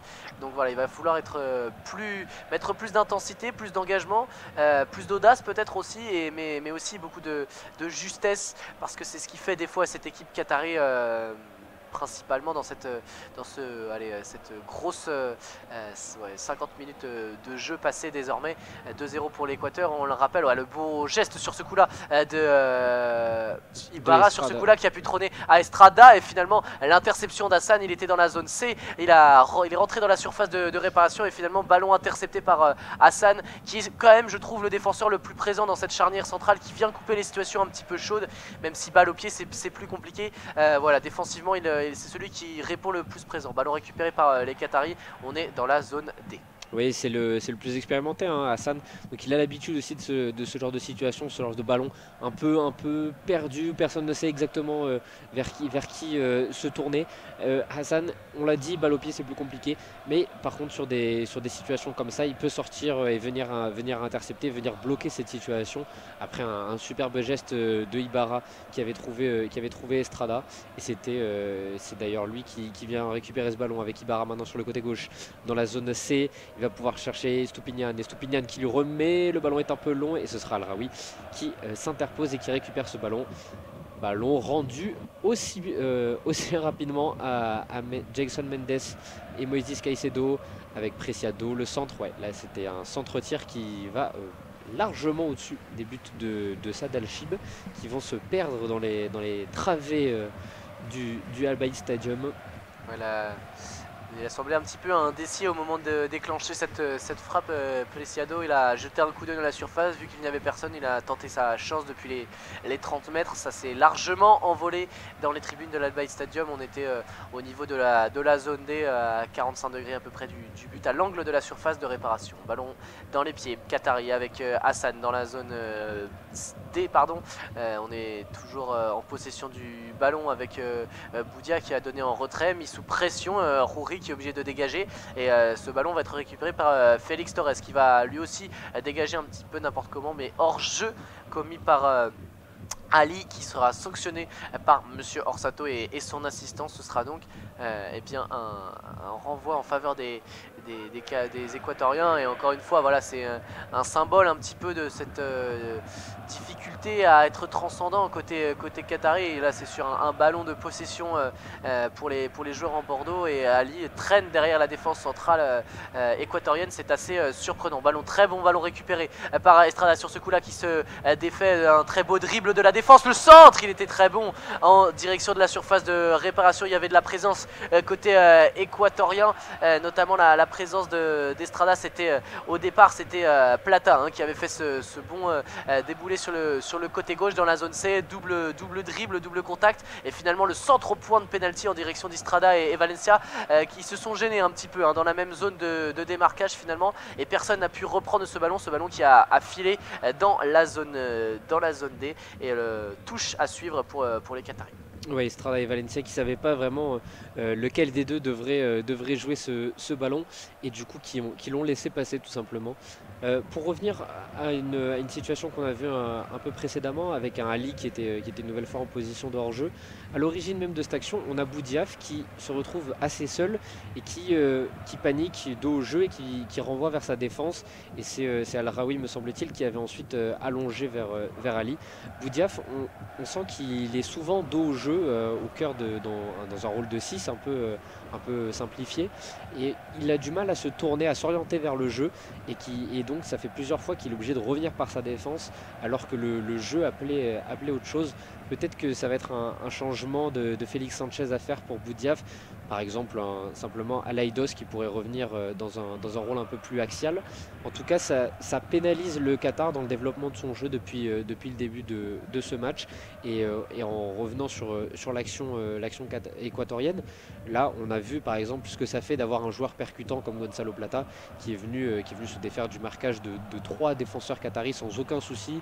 Il a pu servir sur le côté gauche, c'était Pervis Estupiñán ou Ibarra me semble-t-il, et ensuite un très bon centre mais qui on l'a dit finira en touche après l'incompréhension entre Estrada et Valencia. Qualité de centre à notifier de la part des deux latéraux équatoriens, mais cette très bonne balle à destination de Ibarra, la frappe et la première parade d'Al Shib dans cette rencontre, puisque jusque là il n'avait rien eu à faire, soit il avait encaissé le but, soit il n'avait pas touché le ballon, et sur ce coup là premier arrêt, parade sur sa gauche, sur cette très bonne frappe de Plata, il me semble, qui avait été servi en une touche de balle après un ballon récupéré au milieu de terrain. Il va faire ce petit crochet extérieur avec son pied droit et ensuite enrouler au deuxième poteau, et finalement la belle parade d'Al Shib sur sa gauche, frappe depuis la zone C, et c'est très bien fait de la part d'Al Shib, même si la frappe était un petit peu trop centrée. La touche à suivre, la longue touche.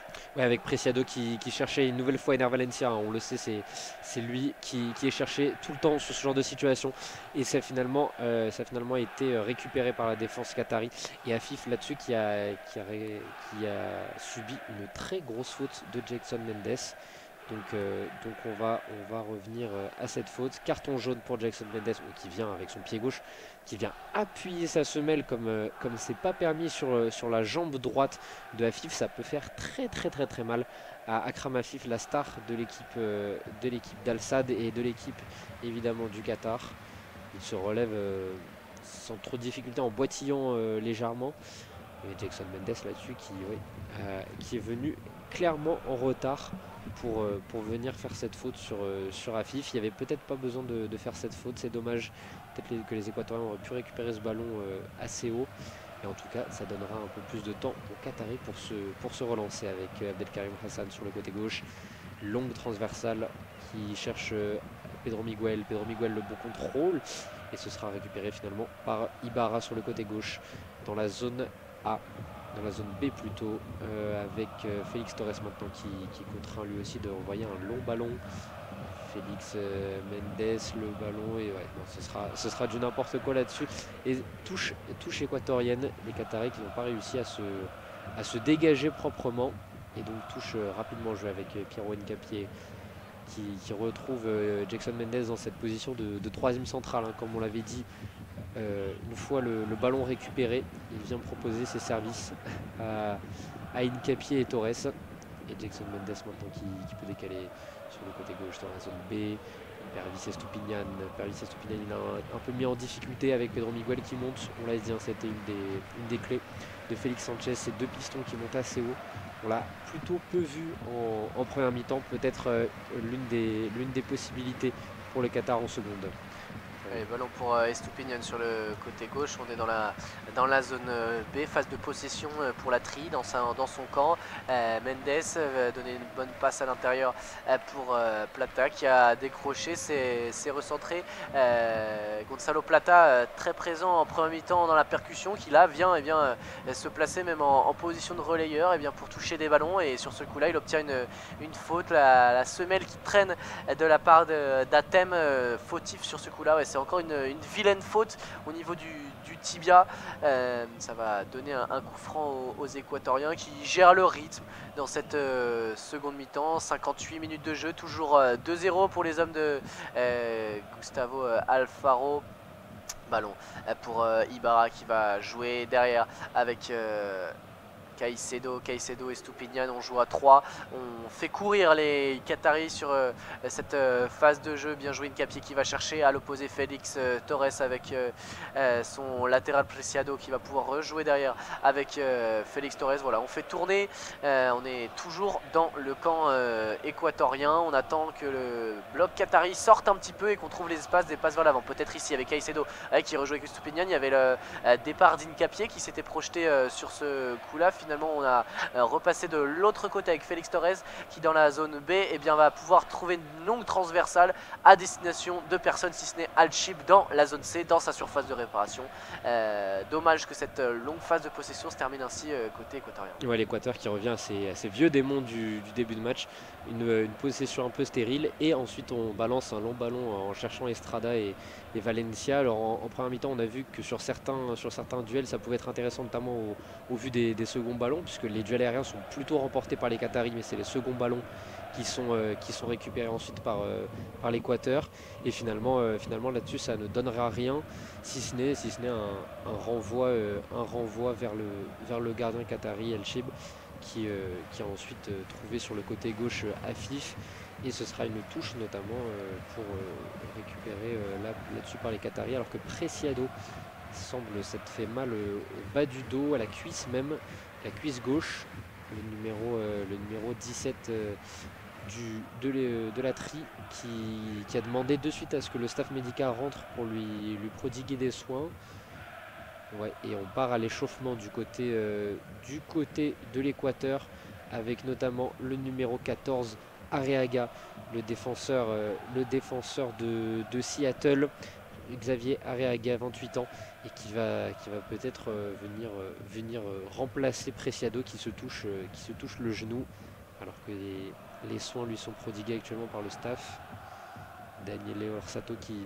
C'est peut-être au niveau de l'aine, on voit que le staff essaie de faire fléchir un petit peu cette jambe, mais ça a l'air handicapant pour Preciado, qui semble vraiment handicapé vraiment sur ce coup-là.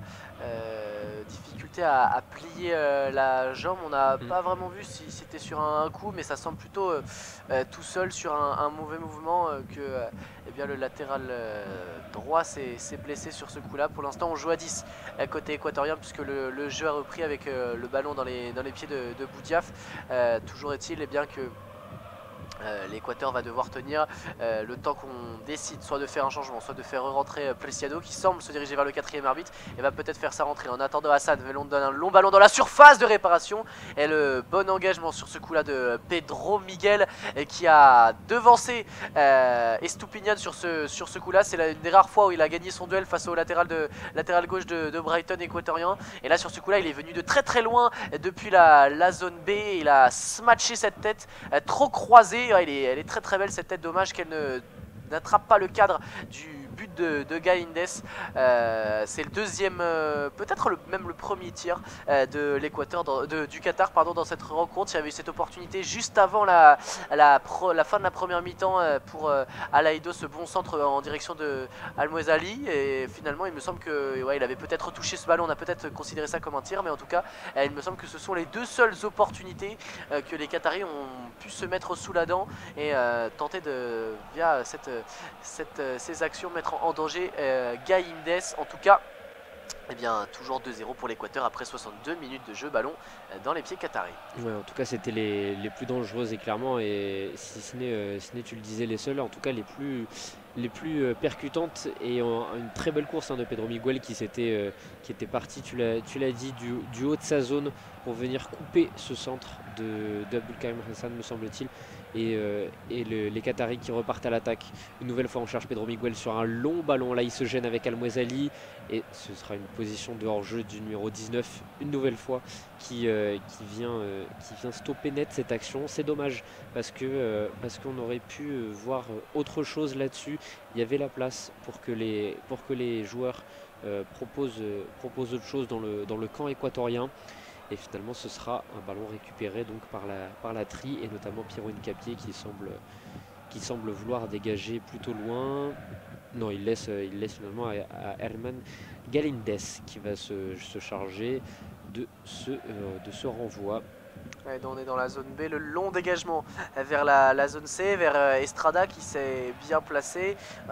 Encore une fois, difficulté pour les Qataris à maîtriser ce ballon. Finalement, la tête en retrait d'Hassan vers son gardien qui va immédiatement lui redonner le ballon. Et le défenseur central gauche va pouvoir se projeter. Ouais, encore une fois, ballon perdu par Hassan. On est vraiment en difficulté avec le ballon. Cette passe en direction d'Atem à l'intérieur du jeu, elle a été trop approximative, et ballon récupéré par Caicedo et Mendes qui vraiment se font un plaisir et récupèrent beaucoup de ballons dans le cœur du jeu. Et immédiatement, hein, Mendes qui vient, comme on l'a dit plusieurs fois, se placer au milieu de cette défense centrale pour organiser le jeu. On ne se précipite pas, on met en place nos phases de jeu. Si on ne peut pas, s'il n'y a pas de décalage, on va chercher devant Ener Valencia et Estrada qui dans ce registre sont plutôt intéressants aujourd'hui. Et puis parfois on arrive à trouver les décalages sur les côtés avec les projections de Preciado et Estupiñán. On va suivre d'ailleurs Preciado, pas de nouvelles, a priori ça tient pour le latéral droit équatorien. On avait eu l'alerte d'Ener Valencia en première mi-temps, on a celle de Preciado en seconde, mais pour l'instant pas de sortie sur blessure pour les équatoriens. Le ballon est dans les pieds Qatari dans la zone B avec ce ballon pour Hatem mis au sol. La faute sifflée contre Pervis Estupiñán, le joueur de Brighton, sanctionné sur ce coup là, lui qui est sans doute peu habitué à recevoir des coups de sifflet comme celui-ci en première ligue, mais l'arbitre du jour est italien et officie surtout pour les règles et l'appréciation des règles internationales.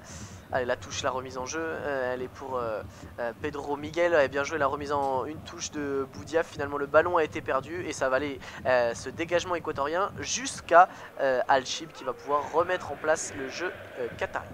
On se retrouve un peu dans un temps faible, hein, clairement, pour les deux équipes, parce que l'Équateur laisse un peu plus le ballon aux Qataris, mais des Qataris qui ne parviennent pas à développer comme il faut leur jeu. On a vu des combinaisons plutôt intéressantes sur certains moments, avec Pedro Miguel notamment, que ce soit avec Hatem par moment, Afif. Là, Afif, justement, il est tout seul dans le rond central, il va pouvoir décaler sur Boudiaf. Boudiaf, le numéro 12, qui cherche vers l'avant, Pedro Miguel sur le côté droit. On retrouve Boudiaf, c'est dommage, il y avait peut-être quelque chose d'autre à faire. Khouri maintenant avec Hatem, le numéro 6, Qatari, la très bonne fin de corps. Hatem qui va chercher Hassan qui est monté, le centre de Hassan. Et au deuxième poteau, on trouve Pedro Miguel dans la zone B qui revient sur son pied droit. Le centre, c'est contré. Il peut trouver avec Afif maintenant. Et c'est Caicedo qui a récupéré ce ballon. Et ce sera une touche Qatari.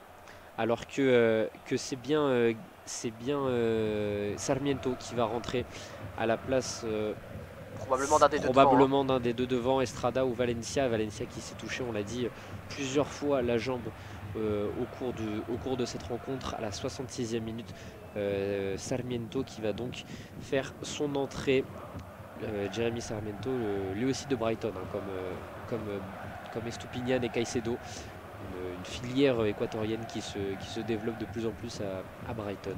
Ouais, et puis au-delà de l'état de santé d'Ener Valencia, du côté d'Alfaro, on se dit sans doute que voilà, on n'est pas mis en danger par cette équipe qatari. Alors pourquoi pas aller marquer des buts supplémentaires? On sait que dans ce groupe serré, hein, on rappelle en compagnie des Pays-Bas et du Sénégal, tous les buts vont compter. Le goal average à la fin pourra être un élément important. On sait par exemple que le Sénégal en 2018 avait été éliminé au nombre de cartons jaunes reçus.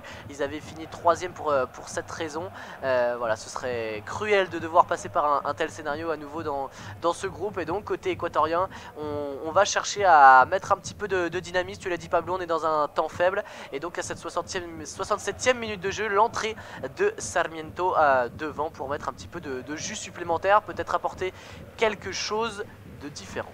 Oui, on évoquait sûrement Estrada ou Valencia pour laisser leur place. Finalement, ce sera Romario Ibarra qui a montré de bonnes choses, hein, sur son côté gauche, qui est venu provoquer à de nombreuses reprises Pedro Miguel, qui l'a contraint également à ne pas monter puisqu'il était dangereux sur son côté.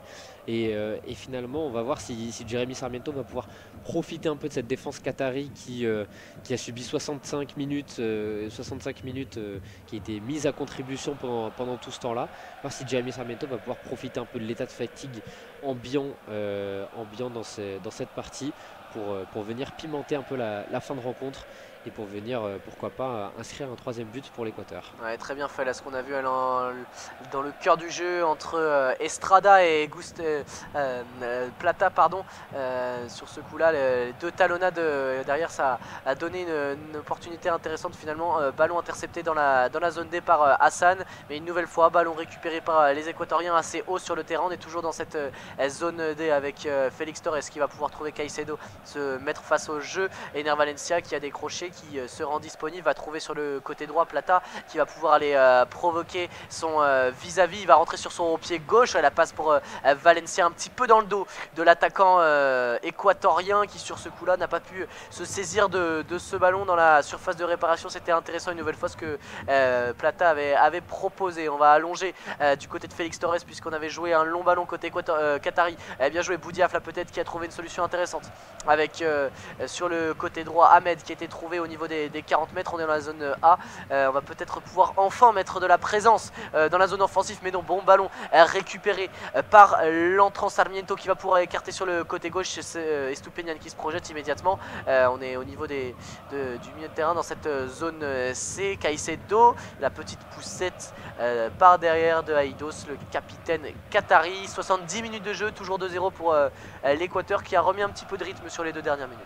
Ouais, on l'a dit, l'entrée de Sarmiento qui va sûrement apporter un peu plus de dynamisme pour venir perturber cette défense qatari, alors que là on a un très bon coup franc. On a dit que les coups de pied arrêtés pouvaient être une arme pour l'Équateur. Ça l'a déjà été en première mi-temps puisque le but hors jeu de Ener Valencia était à l'origine, venait en tout cas à l'origine d'un coup franc. C'est toujours Pervis Estupiñán et son pied gauche qui vont s'en charger là-dessus. On ne change pas une équipe qui gagne. Pervis Estupiñán qui s'élance, du côté droit, le deuxième poteau, on cherche le numéro 2 Félix Torres et finalement ce sera un ballon renvoyé en touche par la défense qatari.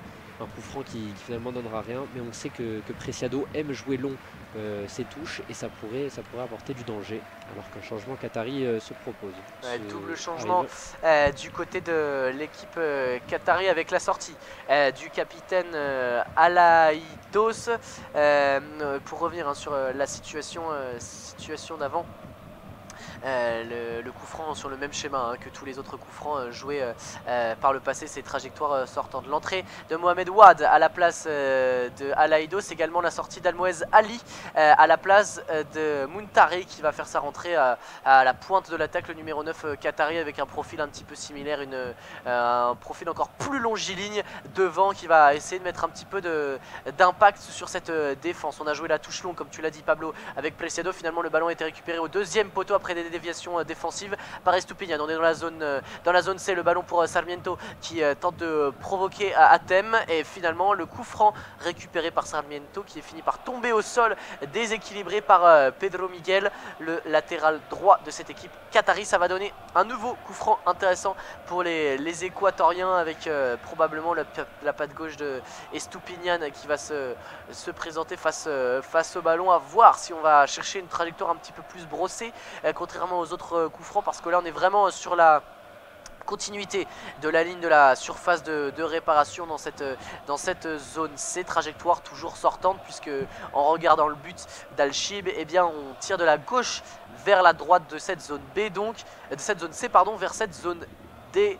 Allez, on va suivre avec toi Pablo ce coup franc d'Estupiñán. Ouais, Pervis Estupiñán qui s'élance, un seul joueur au mur, c'est Afif Al-Shib qui a décidé de ne pas surcharger son mur parce qu'il va y avoir pas mal de boulot dans la surface de réparation avec des Estrada, avec des Hincapié qui sont là pour mettre de la tête, avec Ener Valencia évidemment qui n'hésite pas à aller au duel. Estupiñán s'est brossé, tu le disais justement, et ce sera renvoyé par la défense. Ça revient sur Pervis Estupiñán qui essaie de provoquer un petit peu Afif pour le faire sortir sur lui. Estupiñán y réussit finalement et ce sera une très bonne sortie de Pedro Miguel me semble-t-il pour venir apporter un peu plus de soucis à cette défense qatari. Finalement la balle est rendue aux Équatoriens avec Jackson Mendes qui peut chercher Piero Hincapié. On est dans la moitié de terrain équatorienne sur le côté gauche avec Pervis Estupiñán qui est sous la pression là, des attaquants qataris qui ont décidé de monter d'un cran avec Félix Torres maintenant sur le côté droit avec Preciado. Félix Torres, il a du temps, il préfère revenir sur Preciado, c'est peut-être pas la meilleure des solutions parce que Piero Hincapié semblait seul. Et on va revenir jusqu'à Hernan Galíndez qui touche un de ses rares ballons pour venir trouver peut-être Jérémy Sarmiento. Le ballon est perdu et ce sera une touche qatari avec Pedro Miguel qui va se charger de cette touche. Félix Sanchez qui a l'air complètement désabusé sur la partie que propose son équipe. On l'a dit, Muntari qui est rentré à la place de Ali tout à l'heure, 194 cm, 1m94 Mohamed Muntari, l'attaquant de Al Duhail. Donc pour vous dire, là clairement on cherche des centres, on cherche à jouer avec le jeu de tête de Mohamed Muntari pour venir poser des soucis à la défense équatorienne qui jusqu'ici n'a pas été clairement mis sous pression par plusieurs situations qatari, alors que le jeu reprend sur le côté droit avec Pedro Miguel, le centre. Pedro Miguel, ce sera au deuxième poteau avec le numéro 14 Hamed qui est monté. On retrouve, il était peut-être hors jeu là-dessus Hamed.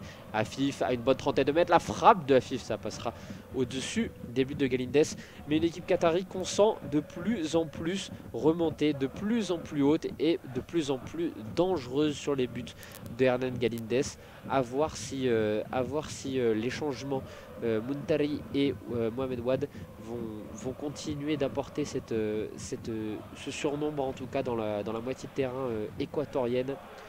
La Galíndez il va pouvoir aïe aïe aïe, et on parlait justement de Ener Valencia et de ses problèmes de genoux depuis le début de la rencontre, et Gustavo Alfaro qui aurait peut-être été plus malin de le sortir plus tôt, parce que là il est au sol, Ener Valencia, sans aucun choc, sans aucun problème en particulier, juste il va clairement céder sa place, hein. Là il donne son brassard de capitaine à Estrada. Ener Valencia, donc double buteur ce soir, qui va laisser sa place. Le capitaine équatorien, c'est une grosse perte pour l'Équateur. On espère pour la tri que ce sera pas définitif pour la suite de ce mondial, et notamment pour les matchs, on l'a dit, face au Sénégal le 25 et face aux Pays-Bas le 25 et face au Sénégal le 29. Ener Valencia qui laisse sa place, me semble-t-il, au numéro 5 de cette équipe équatorienne, et ce sera Cifuentes qui va rentrer. Cifuentes qui n'est pas le profil le plus offensif, hein, de cette équipe équatorienne, qui est plutôt un milieu de formation. Il a l'habitude de jouer dans le milieu à 3 ou à 2 de cette équipe de l'Équateur. Donc à voir comment Gustavo Alfaro tente de remobiliser et de réorganiser son équipe. Et le dégagement de Galíndez loin devant, le dégagement ensuite d'Atem. On est dans le rond central, la récupération d'Estupiñán qui va essayer de jouer sur le côté droit avec Sarmiento. Finalement ballon récupéré par son adversaire Muntari qui va pouvoir jouer derrière avec Boudiaf. Ballon donné à Hassan, mis sous pression par Cifuentes, et finalement la faute commise par le nouvel entrant dans le rond central. Ballon récupéré par les Qataris, cette fois faute commise par Akram Afif, et le carton jaune va être sorti par Akram Afif. Faute sur, il me semble, peut-être Cifuentes, à moins que ce ne soit Estrada qui avait récupéré ce ballon. En tout cas, coup franc, c'est Plata, et la belle semelle d'Akram Afif sur ce coup là, sur Plata, qui va donc récupérer un coup franc sous les yeux désabusé d'Akram Afif. Ouais, qui sent clairement que sans lui son équipe n'y arrive pas, et pour l'instant il galère, et c'est clairement un gros souci pour l'équipe qatari, qui jusqu'ici a pas mal de soucis. Et sinon, en tout cas, si ça passe pas par là, ça passera par plus de changements peut-être pour Félix Sanchez. En tout cas, là il y a un coup franc pour l'Équateur, avec c'est trop mal tiré, et donc ce sera renvoyé par la défense qatari, et donc l'Équateur qui va pouvoir revenir tranquillement. Félix Torres qui met en place sa défense pour organiser à la relance avec Gonzalo Plata maintenant sur le côté droit. On trouve Caicedo dans le cœur du jeu. Caicedo qui trouve petit à petit Piero Hincapié, le très bon ballon de Piero Hincapié. On trouve Jérémy Sarmiento et Pervis Estupiñán, le centre. Jérémy Sarmiento la frappe, oh, ça passe juste au-dessus.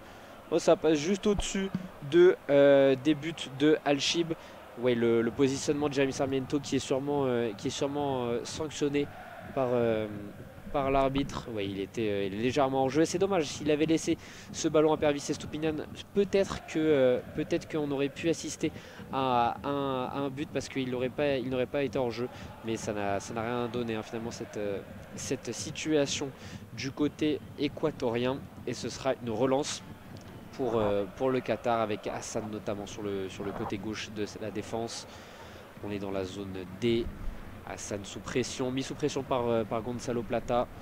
Et Al-Shib qui est obligé de balancer devant une nouvelle fois, hein. C'est un marqueur clairement du jeu qatari depuis le début de ce match. Et ça a été suffisamment répété. C'est très compliqué pour le Qatar de proposer autre chose. Allez, le ballon pour Estupiñán qui va trouver Sarmiento très actif depuis sa rentrée. On va repasser par derrière, on est dans la zone B finalement, on repasse par la zone A. Ouais, le mauvais contrôle de Félix Torres qui s'en sort, peut transmettre à Preciado, lui qui est toujours sur pied, hein. Attention à suivre le cas Preciado, c'était la même chose pour Enner Valencia. Finalement on a trouvé le décalage avec Plata dans la zone D qui va pouvoir donner dans l'axe à Cifuentes, peut-être la frappe. Il a voulu donner au dernier moment à Estupiñán qui s'était projeté là-bas dans la zone D, qui avait fait la course intérieure pour rentrer dans la surface de réparation alors que Cifuentes était plein axe. Finalement ballon intercepté, mais on garde le ballon côté équatorien. La passe, elle est très belle de Cifuentes pour Plata qui a glissé pour essayer de tacler ce ballon. Encore une fois une petite passe cachée plein axe pour Plata de la part de Cifuentes. Elle était belle, un tout petit peu trop longue et Al-Shib a pu se saisir de ce ballon. Derrière, Plata a glissé pour essayer de prendre cette balle et il a été percuté. Al-Shib, pas de problème pour le gardien qatari. Mais encore une fois un mouvement intéressant côté équatorien avec ces petites passes cachées. On en a vu plusieurs, hein, dans cette rencontre avec des attaquants qui vont chercher très large au début des actions et qui rentrent petit à petit vers l'intérieur.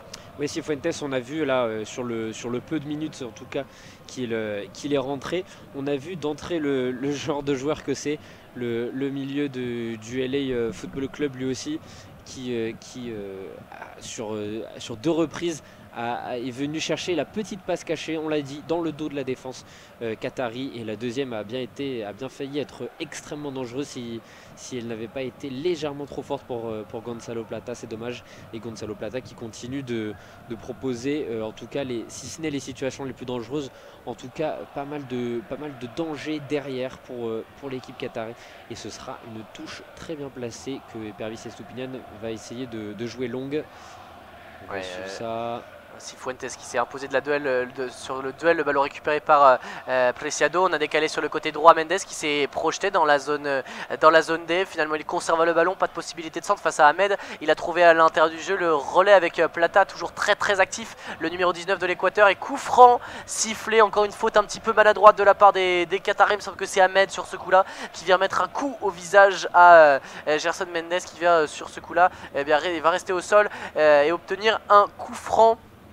Un coup franc donc depuis la zone B vers la surface de réparation, de la droite vers la gauche. On va suivre ce coup franc et le geste sur ce coup là. C'est Ahmad, hein, qui a fait la faute, le nouvel entrant. Mendes s'est relevé, pas de souci pour lui. 82 minutes de jeu, 2-0 pour l'Équateur, et ce coup franc à suivre avec le pied gauche de Plata. On a le pied gauche lorsque les coups francs sont joués sur le côté gauche d'Estupiñán, et sur le côté droit on garde un pied gauche. Trajectoire rentrante avec Plata qui va le frapper au deuxième poteau là-bas vers Félix Torres, et surtout directement en 6 mètres devant les yeux des supporters de la Tri qui voient ce ballon bien filer pour un renvoi au 5,50 m pour le gardien Al-Shib, sous le sourire de Enner Valencia et sa poche de glace au niveau du genou. Voilà, la victoire est là, mais on va grimacer du côté de la Tri avec cette incertitude autour du capitaine de cette équipe. Et chose intéressante à noter, depuis sa sortie justement d'Ener Valencia, José Cifuentes qui est rentré, on le disait, un profil un peu plus de milieu. Il est venu se positionner en tant que véritable numéro 10 de cette équipe équatorienne, avec Estrada qu'on a laissé seul en pointe. Et c'est Cifuentes qui vient faire le pressing très régulièrement sur la défense qatari plutôt que Estrada. Et qui donc, on a une réorganisation avec, on n'a plus les deux de devant, Estrada, Valencia, qui bougeaient assez peu, quoique Valencia essayait de décrocher par moment. Mais on a vraiment un 4-2-3-1 maintenant avec Cifuentes positionné juste derrière l'attaquant, juste derrière Estrada, pour venir le servir en ballon.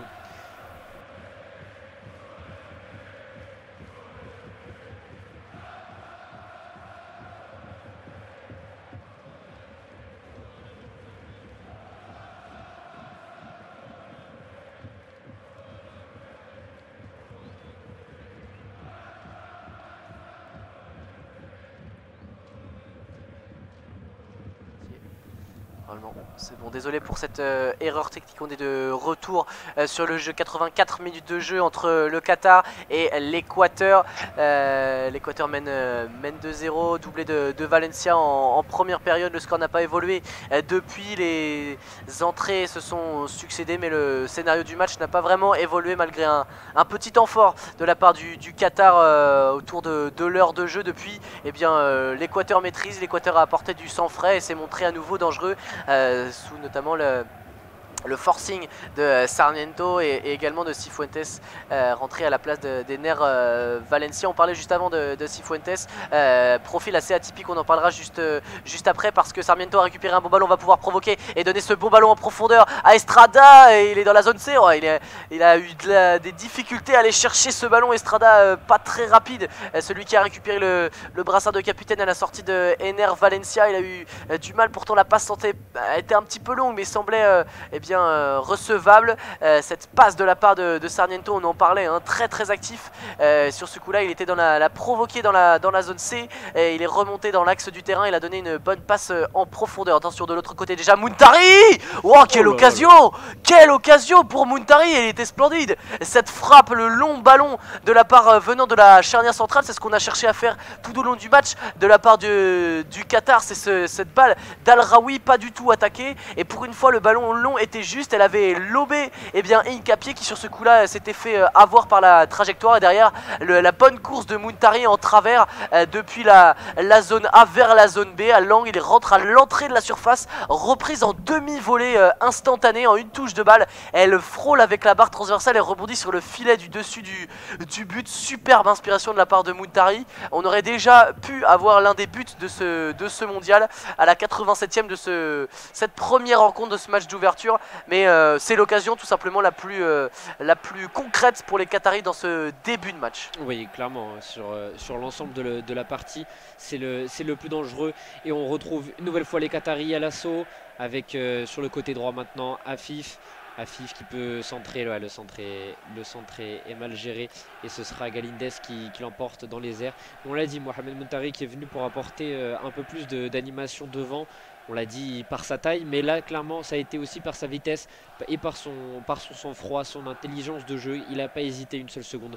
Il a vu que Galindez s'était un petit peu avancé, et du pied droit, une superbe reprise de volée qui a atterri juste au-dessus, tu le disais Hugo, des filets de Galindez, qui justement va pouvoir relancer son camp. Et un coup franc, me semble-t-il, pour l'Équateur dans les 40 derniers mètres. Et comme un symbole, cette occasion a réveillé le stade, les groupes de supporters qataris qui se sont un petit peu réveillés, il faut bien le dire, qui étaient un petit peu timides jusque là. Également sur le banc de touche, Félix Sanchez qui s'est montré un peu plus véhément que depuis le début de ce match. On avait tendance à voir le coach qatari, espagnol plutôt, mais de cette équipe du Qatar un petit peu bien désabusé. Sur ce coup là, il a réveillé ses troupes, et derrière, eh bien, ça peut donner quelques minutes, un petit peu de folie, même s'il y a 2 buts à remonter pour les Qataris. En attendant, ce sera un corner pour l'Équateur, puisque eh bien, Sarmiento, encore sur un superbe contrôle de balle, a réussi à se mettre à son avantage, a servi Plata dans la zone D, qui a centré. Ce centre a été contré. Ce sera donc un corner depuis la zone D de gauche vers la droite en prenant la place de Al-Shib, le gardien qatari. Ça va être frappé par Plata qui va lui-même se charger de tenter de transformer cette occasion précédente avec son pied gauche. Beaucoup de monde au premier poteau, c'est frappé au premier poteau mais c'est repoussé par le numéro 12 Boudiaf sur ce coup là. Bien présent la sentinelle et qatari. En tout cas ce sera une touche pour les Équatoriens et peut-être une nouvelle opportunité pour Preciado d'aller chercher la surface de réparation directement. Ouais, Plata qui a un peu plus de mal sur coup de pied arrêté que dans le jeu. Ça fait 2 fois qu'il vendange ses opportunités claires d'action. Hein. C'était le cas avec un coup franc tout à l'heure, c'est le cas maintenant avec ce corner. Et Preciado qui va pouvoir chercher long. Finalement, il décide de jouer court. C'est une première dans ce match avec Gonzalo Plata justement qui vient percuter sur le côté droit et pas de faute signalée par l'arbitre. C'est Ahmed qui part balle au pied mais il est encerclé par une armée jaune d'Équatoriens qui viennent l'empêcher de développer son jeu alors que 2 joueurs équatoriens vont s'apprêter à rentrer. C'est le numéro 26 de l'équipe de la Tri, c'est Kevin Rodriguez qui va rentrer à la place d'Estrada, le buteur Estrada qui donc laisse sa place à Kevin Rodriguez, joueur de Limbadora, joueur de 22 ans. Et de l'autre côté, alors on n'a pas encore les noms ni des entrants ni des sortants, alors que c'est Moïse Caicedo qui va laisser sa place, le numéro 23, auteur d'un bon match, surtout en première période où il a été le fer de lance de nombreuses actions. Et c'est assez logique qu'il sorte finalement pour laisser sa place à Alan Franco, le milieu de Talleres, qui va donc prendre place au cœur du jeu équatorien, au cœur du milieu équatorien. Ouais, Moïse Caicedo qui a joué un petit peu dans un fauteuil, hein, il faut bien le dire, dans cette rencontre très peu inquiété par le milieu de terrain qatari. Beaucoup de récupération de balles rapides, ce qui lui a permis de se projeter, d'aller chercher des passes intéressantes verticalement et de mettre en difficulté ce bloc ou ce semblant de bloc qatari. Il a joué son rôle tout simplement, Moïse Caicedo, dans cette rencontre. Il aura sans doute des matchs plus compliqués à gérer. Il faudra qu'il soit un élément fort de ce collectif équatorien, surtout si Ener Valencia venait à être absent. En tout cas, il a réalisé sa partition à merveille aujourd'hui. Ballon récupéré par les Équatoriens, pas de faute, le bon travail à 2 de la part de Preciado et Plata, c'est ce qui s'est vu sur l'ensemble de ce match. Le ballon pour Cifuentes qui a été un petit peu long sur ce coup là, ballon intercepté. On repart avec Boudiaf qui va pouvoir trouver à l'intérieur Atem, qui est sans doute le joueur qui a peut-être touché le plus de ballons côté qatari avec ses défenseurs centraux. Akram Afif qui retrouve Atem. On est rentré dans le temps additionnel de cette rencontre, 1 minute déjà, il en restera 4 à jouer puisque 5 ont été indiqués. Nouvelle récupération de Sarmiento, vraiment très très belle entrée de la part de cet ailier gauche, très belle impression laissée par le numéro 16 de cette équipe équatorienne. Peut-être que Gustavo Alfaro il repensera pour le prochain match face à un Ibarra qui certes a été intéressant mais n'a pas eu un impact aussi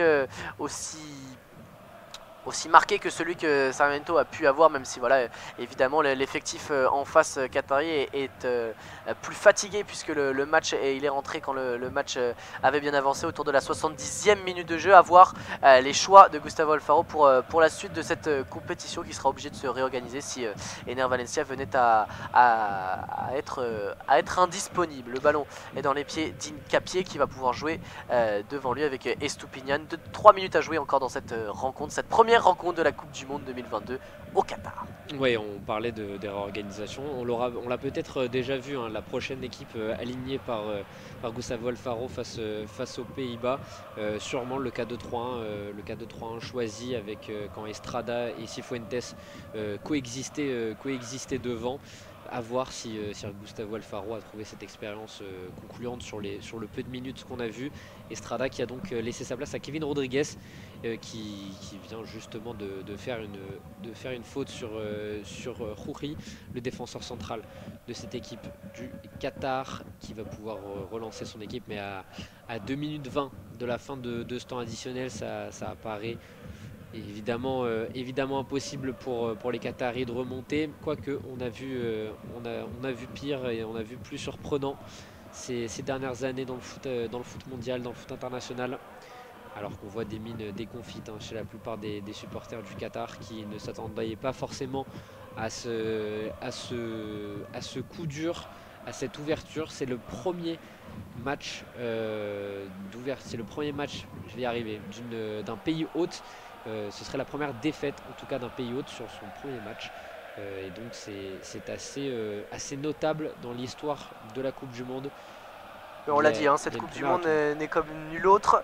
Rien à voir avec les éditions précédentes, et sur le plan sportif, eh bien ça se confirme. 2 minutes, même pas 1 minute 30 à jouer encore dans cette rencontre. Les Équatoriens qui vont sans doute conserver le ballon, alors qu'on a peut-être une dernière offensive à jouer avec Sarmiento qui a trouvé Plata, qui lui a trouvé Stupinian, bien joué le relais avec Plata, le centre et finalement le corner. On a le centre de Plata qui arrivait directement dans la tête de Bassam Al-Raoui. Ce sera donc un corner. Vraiment belle impression laissée par cette équipe équatorienne dans cette première rencontre. On pourra se projeter sereinement entre guillemets sur le prochain rendez-vous face aux Pays-Bas. On sait que c'est peut-être la rencontre la plus difficile à aborder, mais voilà, en s'appuyant sur une solidité défensive qui est sans doute la plus grosse certitude de ce collectif. Pourquoi pas, et bien espérer un résultat face aux Pays-Bas. On est toujours dans ce match face au Qatar et Stupinian a un corner à jouer. Et il y avait le démarquage était là pour sur ce coup là. Il me semble que c'est Rodriguez qui avait été le numéro 26, l'entrant à la place d'Estrada, qui s'était mis en évidence, le longiligne attaquant qui a pu placer sa tête, malheureusement non cadré ce corner depuis la zone C vers la zone D. 15 secondes à jouer, le ballon dans les pieds d'Hassan. Ouais, très bel effort de marquage, de démarquage plutôt de Kevin Rodriguez là-dessus, qui finalement n'a pas pu profiter, alors que sur un long ballon de Hassan qui semblait complètement inoffensif, Torres s'est trompé et a concédé un corner que c'est Afif qui me semble-t-il qui va s'en charger. Ouais, Akram Afif, le numéro 11 qui va se charger de ce corner. On est dans la zone A, ça va être frappé de la droite, du pied droit en tout cas, le centre, et ce sera repoussé par la défense équatorienne. Et c'est la fin de ce match d'ouverture entre le Qatar et l'Équateur. Victoire 2-0 de l'équipe de Gustavo Alfaro, qui commence très bien ce mondial, notamment grâce évidemment à son capitaine Ener Valencia, sorti sur blessure autour de l'heure de jeu, et qui donc commence très bien ce mondial. Il est évidemment le meilleur buteur pour l'instant de ce mondial. On suivra les matchs de demain pour voir s'il sera détrôné d'ici là. Victoire prometteuse pour l'Équateur de Gustavo Alfaro.